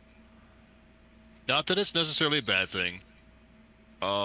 In some aspects, yes, you're losing a little bit of the free speech and free control over your the quality of your content that you want to make. But Yeah. it's also safe for an audience, for any audience, for the most part now. For the most You part. know- Now, yeah. I mean, like, what, we had that Wild Wild West area where people were making content for kids that had subliminal messaging in it and stuff. I remember, I'm sure they're gone off YouTube. I haven't looked in years, but I remember there being SpongeBob edited videos. Yeah. Where they would take a Yes. soundboard over the top of them, and it just looked like a regular SpongeBob episode on And YouTube. they said some nasty stuff. But it was yeah. vile. It was awful, vile. yeah. Yeah, man. I think there are still versions of it out there, but like other people, like the original content's down, but other people have Yeah. posted it back up. Yeah. Especially I think if it's not on that was more YouTube, so it's out there. Viacom striking it, right? Because of it being SpongeBob, not because of YouTube caring about what the content was inside of it. I don't remember. I think there was a lot of, because I think that kind of came with the controversy also of the kids. Excuse the dog. Of the kids watching this content thinking it's SpongeBob. Or what if they did watch this content and think it's SpongeBob, and then all of a sudden SpongeBob was telling them to jump off a cliff? Like, you know, like, You know, sure. yeah. It's like that fear. So I think a lot of it had to do with that too. But like, we also watched a lot of like Happy Tree Friends in high school. That's not Robot YouTube Chicken was kid always my appropriate. favorite. Yeah, but that's still like, that's at least late night television. Yeah. There's tons of warning, and you know what you're getting into. well, maybe not completely know what you're getting into, but you know it's not safe for your children. Even though we watched it from the time we were like 12. It was a different time though. You know, It we was, didn't have to wear a helmet when we rode our bike. No. Although we probably should have, because I probably wouldn't feel this way. You know, YouTube has made me. I'm gonna say that YouTube has made me. Honestly, that's I can stop there, because all of my hobbies and my passions I have found through my favorite creators on YouTube, including taking care of fish. Maybe not computers. I guess computers really came from school. Our tech teacher that we had, Mr. Limber, stuff, and Mr. Jeffers too. You know, that like they really pushed me to get into technology because they saw I had a passion for it. But that helped me discover YouTube because I had a passion for technology, which got me into other things like woodworking, to fish taking and fish, to retro gaming and reselling now. Photography was one of the major things that got me back into YouTube. I watched a lot of Peter McKinnon, and like he really pushed me to become a better photographer and videographer, and like learning content on YouTube. I like to say YouTube has basically my cooking channel for every single hobby I have. Like I get cooking shows basically for woodworking, where they give me a step-by-step guide of like, hey, here's how you do this. This is the outcome, and you can do it too at home. Here you go. Here's some plans. You know, like that's really cool for me. I really love that, and I don't think you can get that anywhere else besides a platform like YouTube. And they are starting to get some competitors, so I don't want to leave them out, but I don't really know their names. So, you know, YouTube is a great educational tool as well. Yeah. I mean, like you're saying, not just hobbies. Like, you can hop on YouTube and you can learn so much. Yeah, one of my favorite things is PBS. I haven't watched in a long time, don't get me wrong, but PBS Studios has a series of channels of all educational content from space, from astrophysics, to like astrology, and to like prehistoric. What is it? Study of dinosaurs. I can't think of it right now. But yeah, yeah, I know. They have like they have like complete studio, like a studio dedicated to those kind of content. You know, like yeah, you're you totally can think right. about it. It's probably on YouTube. And look at the like I was talking about I love retro computers and stuff. I follow a guy like 8-bit guy, people like that who like are super fascinated with, and it's nostalgic for them, this old content, this old computers, retro computers and stuff, and it's more fascinating to me, and so like I get to pick apart his content and his style of fascination, I guess, and learn from him because they're teaching you about the history of whatever, you know, electronics, or like the video game historian stuff we watch, not just including the video game historian channel, but like, you know, like I watched that 8-bit music guy who breaks apart music theory from games, and like you know, even like angry video game nerd, right? Like that's kind of in a way educational. I guess not really. He's more, but like, a historian when it comes to video games. But he is an historian. Yeah, he is accounting. You know, and and like his first several seasons are very raunchy and like angry video game nerd. You know, like they are angry video game nerd. But like you watch his newer content, his last couple seasons, and he is very resolved about his anger, and like he's very formal about his sentence. Yeah, it's very much more review than it is just him shitting on video game because it sucks. Yeah. Even though he still is doing that. What YouTube is now, though, as well. Yeah.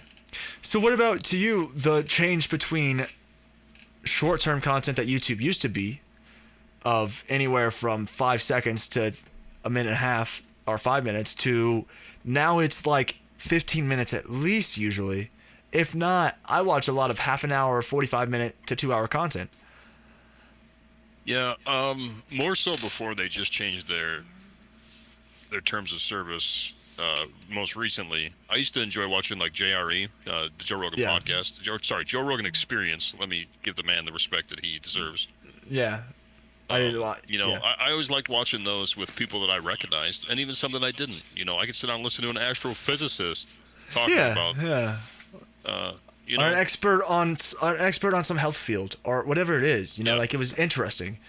Usually interesting. He does have some episodes that I would space out on, but it's because I wasn't interested, not that because it wasn't an interesting episode.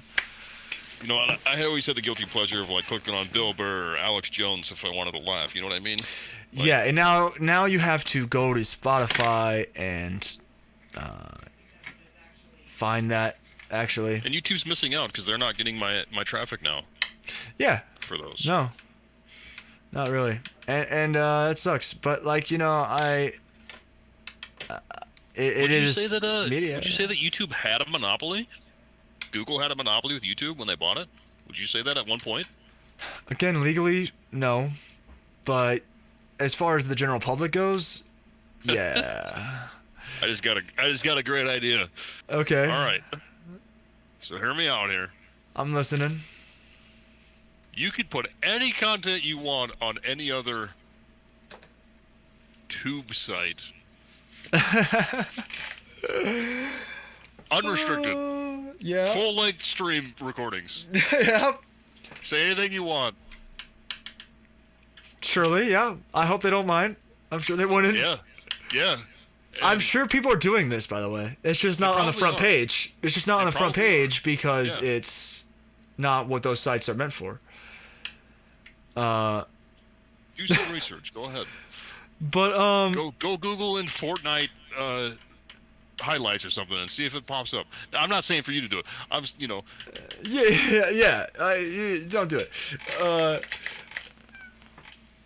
I'm sure they're there. I'm sure 'Cause they're there. YouTube is becoming such a culture that it's hard to be a content creator if you're not already a content creator. If you're not already, yeah. And you know, I mean, we're gonna find out, right? This is the journey we're entering now. We've always wanted to enter it, and we made the mistake of not getting into it. Yeah, of procrastinating. And now we're at a point where, okay, we always felt like we were at that point, and I think that's why it's the time to do it now.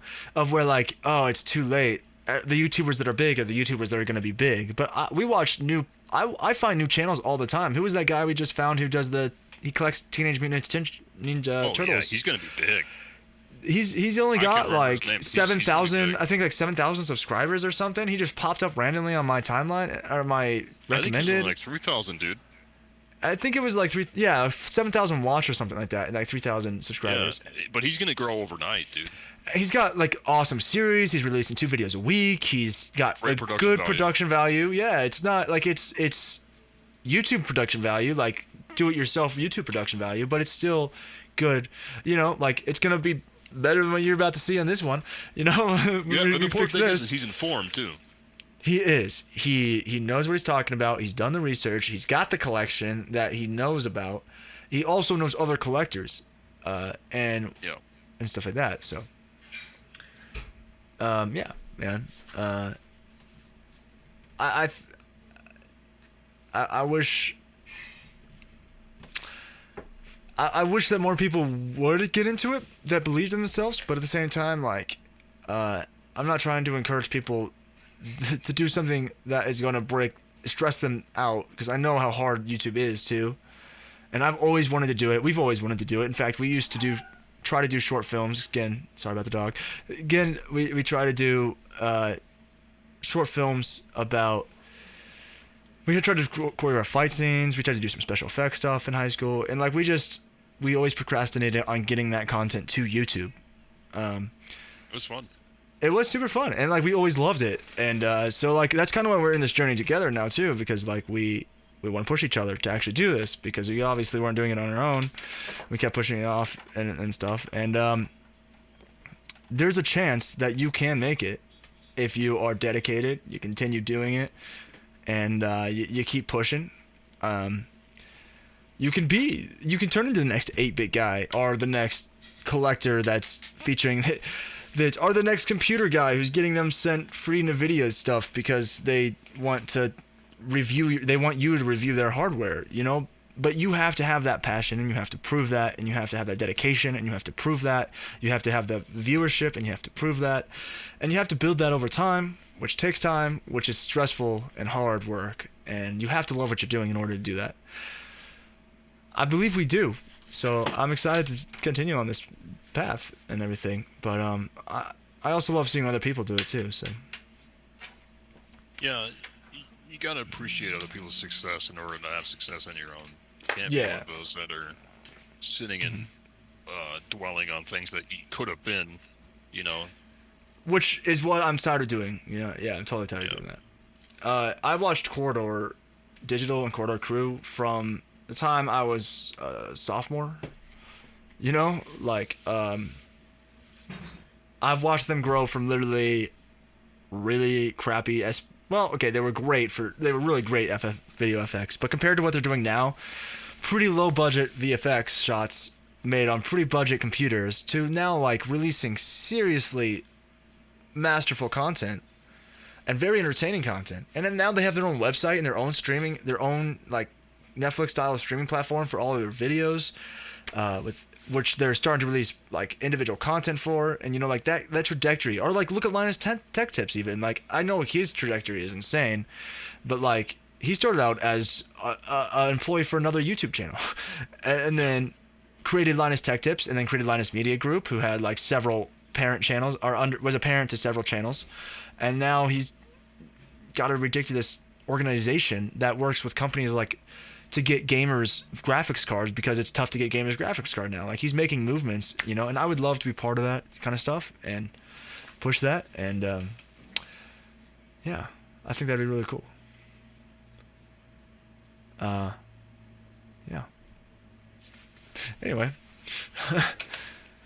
I do though want to say that I think the future, before we off this topic, the future of YouTube is long form content. I believe it's that I believe YouTube is going to develop into what you're talking about with that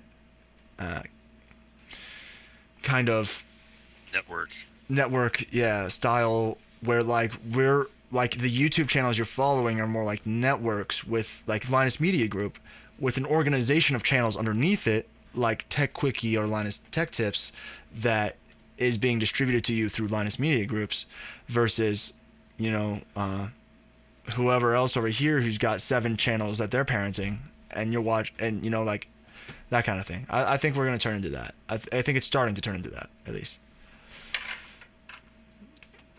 Yeah, I think that's the most valid option now for all these companies.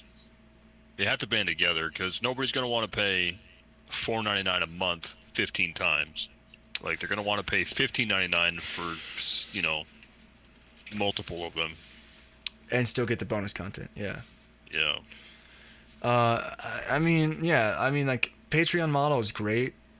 I love it, but it's not sustainable if somebody wants to support a dozen different artists, unless they've got a financially secure job or whatever. But like giving 12 different people $5 to $20 a month can be pretty hard for a lot of people, especially if you start talking a lot of people, a lot of different channels. And you know, I'm that way. I support a couple Twitch people on Twitch. I support a couple people on Patreon. A couple friends of mine in the bands I support on Patreon too.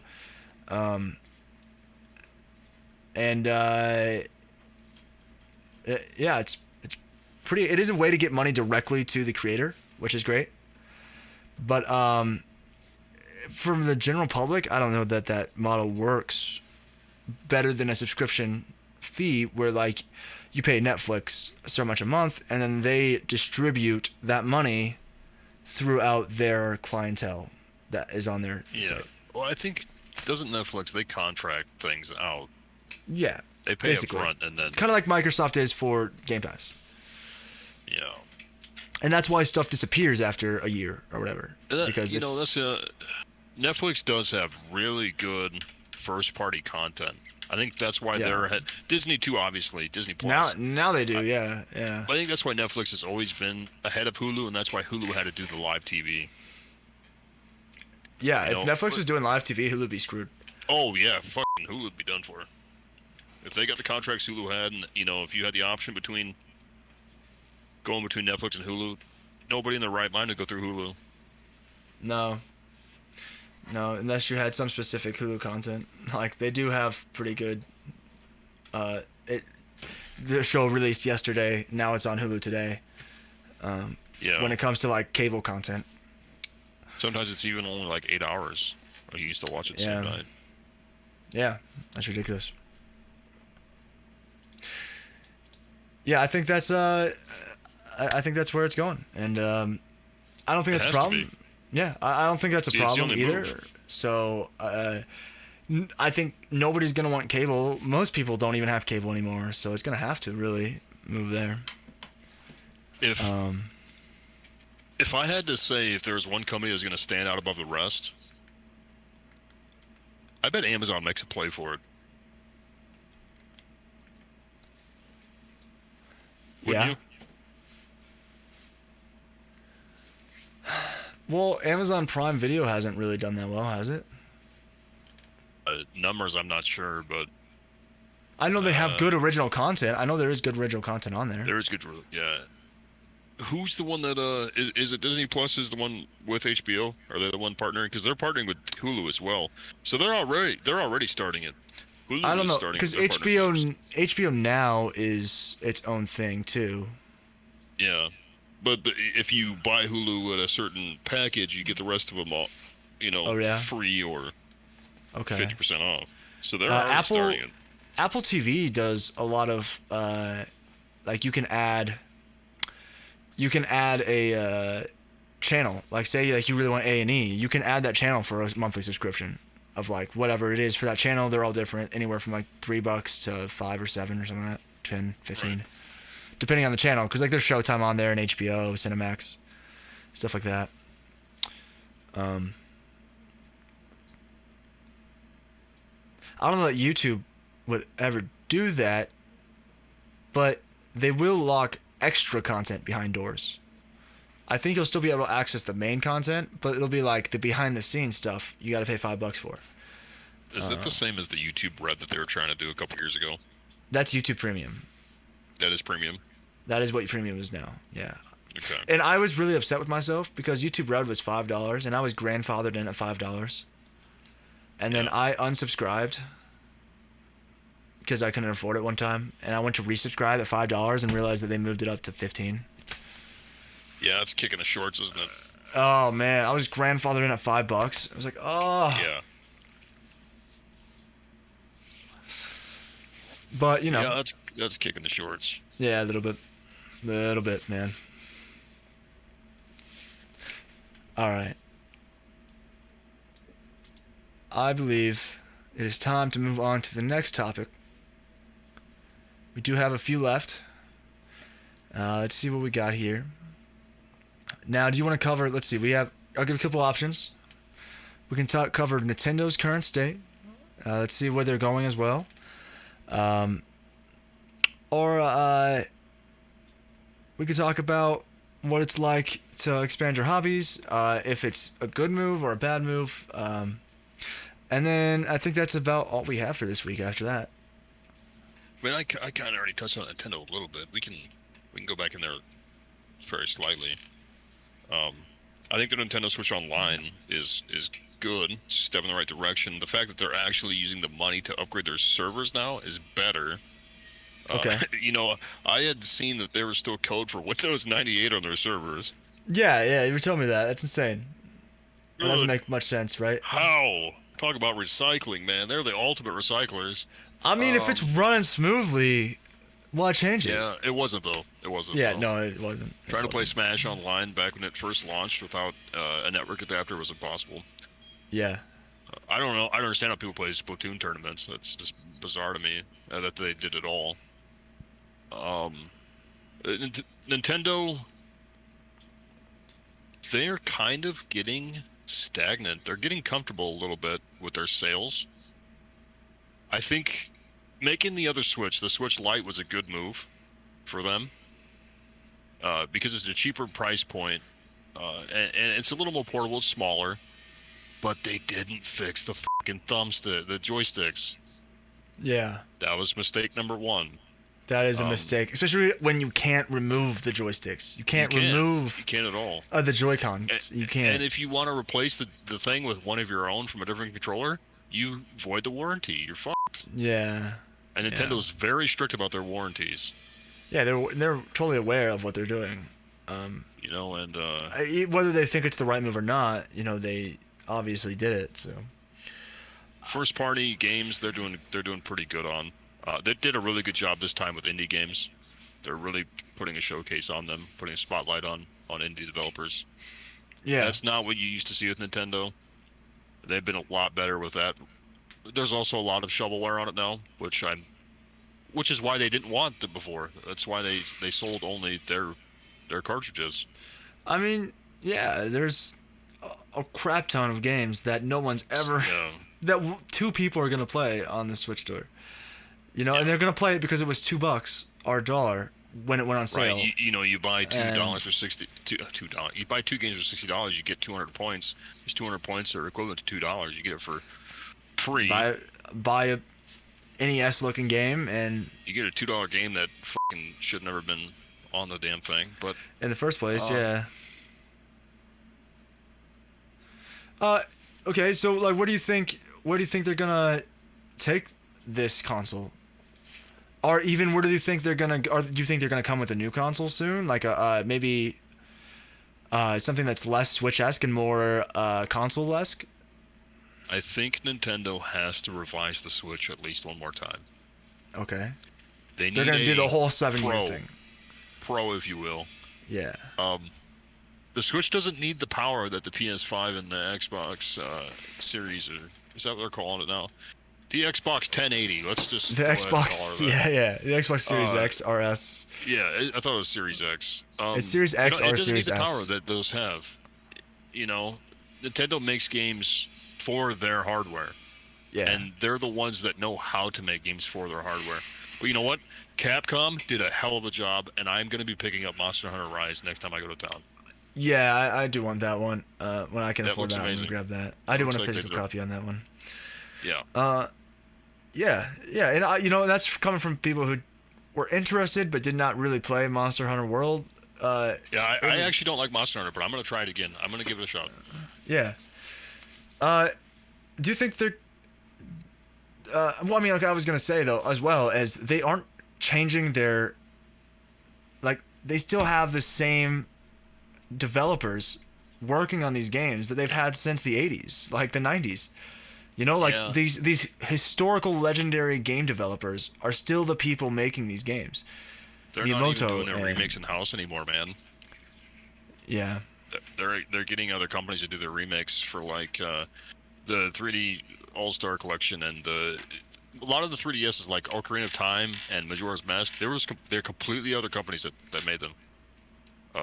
Just licensed by Nintendo. Yeah. And you know, it's another thing is, how can you give Mario such a big celebration, but when it comes to The Legend of Zelda, what's the deal? What's the deal, guys? Yeah, I don't know. Where's my 35th anniversary? Oh, we're getting Skyward Sword. Yeah, for $60 one game. Yeah. Sure, the game's gonna take twice as long as any Mario game ever made, but. Would you prefer a remake or a remaster of Ocarina of Time? Remaster. You can't mess with it. Okay. Just updated graphics. Like that. Updated graphics and controls, and that's it. Yeah. You don't even really need to do the controls. It was on the 3DS, and it was. Well, yeah. I mean, it wouldn't be that big. Need to map them. Yeah, it'd probably just be more refined controls. You know, like they're still. You could take those versions of the games and then take the Wii U version of Wind Waker and Twilight Princess and make an anthology. Yeah. I mean, I'd give you $60 for that. Which two games came out together on the GameCube? Ocarina of Time and that was Majora's Mask. Yep. Majora's Mask came with that. And then they remade it again for the 3DS 15 years later. Yeah. Yeah, I mean. And that had Link, Adventures of Link 1 and 2 on it as well. Also a demo of Wind Waker all on one little disc. Yeah, and that's a beautiful That value. was a And 1.2 gigabyte disc. my cousin owned it. Almost everybody I know who had a GameCube owned that disc. Yeah, you got it for pre-ordering Wind Waker. What about Nintendo's move to do like the amusement park or the Mario movie that's coming out in 2022? What about that move? What about those moves to this different platforms of entertainment instead of doing just video games? I hope that fucking movie's better than the one on VHS. Well, okay. We actually just watched it about a week ago together. It's a great movie. I don't know what you're talking about. It's not Mario. It's a movie. It's interesting. I mean, it's intriguing. I think there was a lack of understanding of what Mario actually was from whoever directed it or whoever wrote it. Yeah. Because, like, interesting choices. Little known fact about that movie. You know the actor that played Luigi? If you've ever seen the Spawn live adaptation, he's actually the clown in a fat suit. Really? Yeah. I didn't know. Isn't that bizarre? Yeah, you'd never know. Yeah. No. Yeah. Yeah, a lot of those actors those two main actors have ended up in a lot of other things, actually. Yeah. Which is surprising that their career didn't die after that. Yeah, I think there's like Mario's girl in that movie. I don't think she's really known for anything else majorly or stuff like that. I don't know. I'm curious though if you think they're gonna continue making more of these like movies. If they're gonna like after maybe this will be the first Mario 2022, whatever that movie's gonna be. I wonder if there's gonna be a Yoshi movie or like a Star Fox movie. Star Fox would be cool. I mean, you could do like very cool anime style. Yeah. Star Fox. Fox. Shaded. Totally cool. That would be awesome. I mean, yeah. Yeah. And release it. Give us a fucking game first. Yeah. Give us a game on Switch first. Yeah, Mario makes sense because they're still releasing content all time. Yeah. But for the love of God, give us an F-Zero, give us a Star Fox for Switch. What's your opinion on Nintendo Land? I think it's cool. Yeah. It's very gimmicky. I watched that trailer with Miyamoto walking through it. Okay. Yeah, it's very gimmicky with the little bracelets that you hit on the blocks. But yeah. From a fan aspect, yeah, I mean, that's cool. I would take my kids there if I had them. Post-COVID. Right. Like that's the awful part about it, right? That they're doing this launch and it is just such a bad time to watch it. Yeah. And I want to go to Disneyland. I want to go to the Star Wars attraction in Florida too. Yeah, I think I mean, come on down. We'll go. But when that I time don't go to California either. Yeah, it doesn't matter to me. When that is available. Well, I was talking recently, and I believe they're going to move the Star Wars convention to Anaheim. Oh, cool. Yeah, I know that they have plans of building that Super Mario Land in Disney World as well, or in Universal. Sorry, not Disney. Oh, really? I want to put it in Universal as well. That'd be cool. Yeah, that'll probably take a couple years, and that's probably the Japanese one's profitable. Yeah, they prove that people want to go first, and then yeah. They have like a themed restaurant and everything in there. That's so cool. Yeah. I mean, yeah. I want an overcooked restaurant. Yeah. I want an overcooked restaurant. Like the chefs are cool. The chefs are behind like dodging fucking bowling pins and shit. There you go. Yeah, that'd be kind of cool. On rail. Yeah, they're like rolling on logs that are on water, balancing plates. My favorite character in Overcooked is a raccoon in a wheelchair. Yes. Yeah. Why? It's so ridiculous. It is. Yeah. Why? Yeah. Why is it? Why is it my favorite, or why is it in the game? Well, why is it your favorite? And why is it in the game? Well, why is it your favorite? It's my favorite. Yeah. I don't get why it's in the game. It's it's ridiculous. That's what it is, right? Team 17, man. Yeah. Yeah. Or is it Team 19? I don't know. I don't know. I've played the game a few times. I was so upset that their new IP, Moving Out, is not co-op unless you're sitting next to each other on the couch. Why? Yeah, I don't know. Why? I mean, we were just talking about how we want more couch co-op games, but I want them to be both. Make it you know? both. Yeah. Make it both. Modern games, make it both. Yeah, if it's easy to do, I don't see why you want it. Yeah. You have the infrastructure. You proved that with Overcooked 2. Yeah. Yeah, we play Overcooked online. You proved that with Golf with Friends. Yeah. Yeah. I don't know. Maybe it's tech limitations. Yeah. All right. I think we're about 2 hours in. Okay. So I think we should do a little segment called Name That Game. But I don't have it ready. So I'm going to change it up for this first week. And I'm going to describe you the game. Okay. And you have to guess it. So I've picked a game here. For the audience here, we're going to do a weekly segment where my friend here, Steve, the scummiest scumbag Steve, is going to name a random game that I find, either a short video of gameplay, maybe an old advertisement, some screenshots, or even what I'm going to do right now, which was just kind of improv because I needed to do this segment and I don't have it ready. But I'm going to describe him, the game, and see if he can guess which game I'm talking about without giving him too much information. So are you ready to go? I feel like after this, we should certainly go back and explain where Scumbag Steve and Dirtbag Dewey come from. But yes, I'm ready for the segment. Yeah, okay. All right. We'll do the segment, and then we'll go a history lesson. All right. So this game was released in April of 2005. Okay.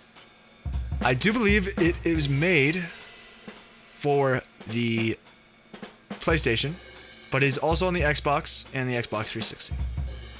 PlayStation 2. You mean PlayStation 2? Okay. Yeah. It is made by Double Fine Games. And it involves a very weird cast of characters that take place inside somebody's head. Okay. Any guesses at all yet? Is that the developer or the publisher? It was developed by Double Fine Games. Double Fine takes place in someone's head. The name. I'll give you the title of the character. His name is Roz. Roz. R-A-Z.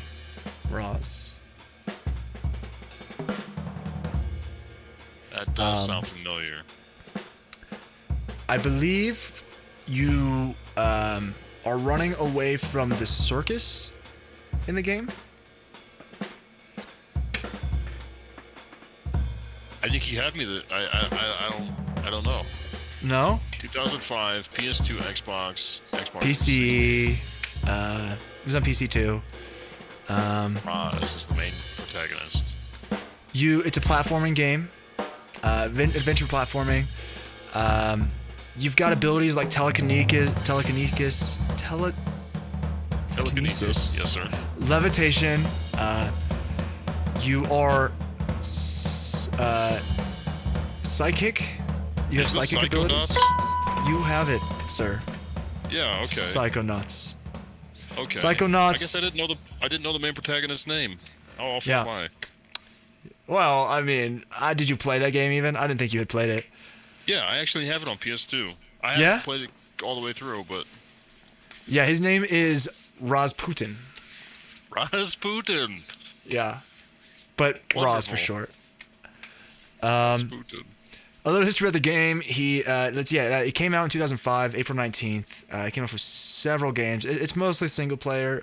You follow Roz as he's trying to run away from the circus, I believe, into... You basically try to sneak into like a summer camp and become a psychonaut, which is basically a spy with psychic abilities. So, yeah, what a great game. It's not a game I ever played, but it is a game that really drew me in a lot when I saw it on XPlay. On G4 back in the day.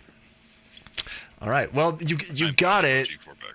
Yeah, I am too. I can't wait for the actual content to come. Like they're still working on it, but before G4 has been great. I've been watching a lot of Attack of the Show. Adam Sessler has been doing some cool interviews and cool gameplay. I'm excited to see where it goes.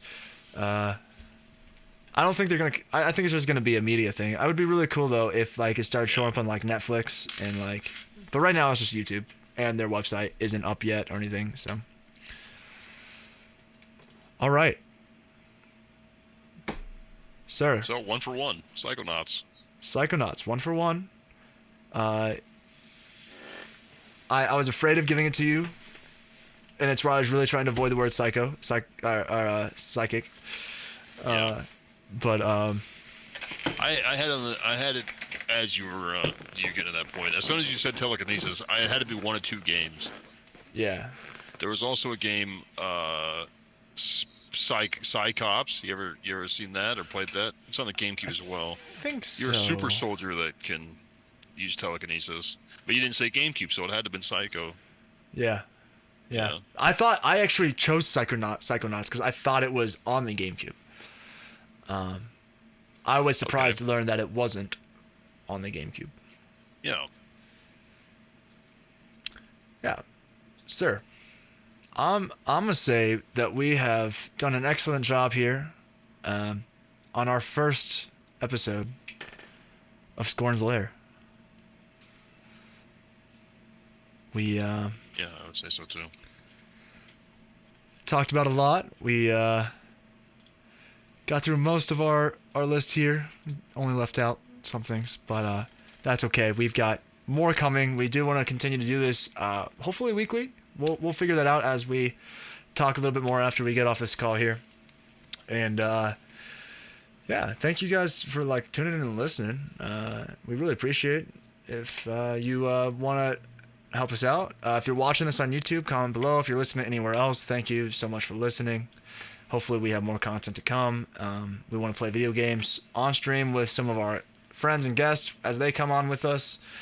Talk about some more gaming history, always the news, other things. Anything you want to add, sir? You can find him at Life for Geeks, and you can find me at Steve Arici. Yes, sir. Dirtbag Dewey and Scumbag Steve. That's right. Let's not forget that is this. Definitely a very much needed contact. Okay. So when I was in high school, sophomore year, I believe, a radio station named KBVU came to our school and asked if anyone wanted to be a DJ. And I said, I love music. Fuck, I want to be a DJ. And so I went over to KBVU in a town close to us, and I played and I learned they taught me a little bit about DJing and stuff, whatever. Not long after, I think, a couple weeks even, I asked this man to join me, and we needed stage names, right? Yeah, it kind of birthed out of nowhere, too. Yeah, I don't know if it was our first episode or whatever. We were doing a weekly. It was more on the fly than anything. Yeah, I think we, for a few weeks, were just Steve and Dewey. And then maybe somebody called in or something, and we became Dirtbag Dewey and Scumbag Steve. And I guess it's just sort of lived on because it's hilarious. It's totally not. It's great. I mean, like, it's totally not true. It's totally not true, right? Like we're some of the most genuine people you can meet. I don't like humble, sure, but we're not assholes. For sure. We're not scumbag. We're not going to use you. We're not going to abuse you.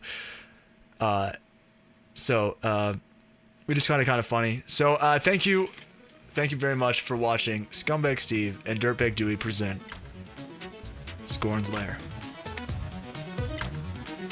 Thank you for tuning in to Skorne's Lair. We hope you enjoyed your stay and hope to see you again. Savor your victory.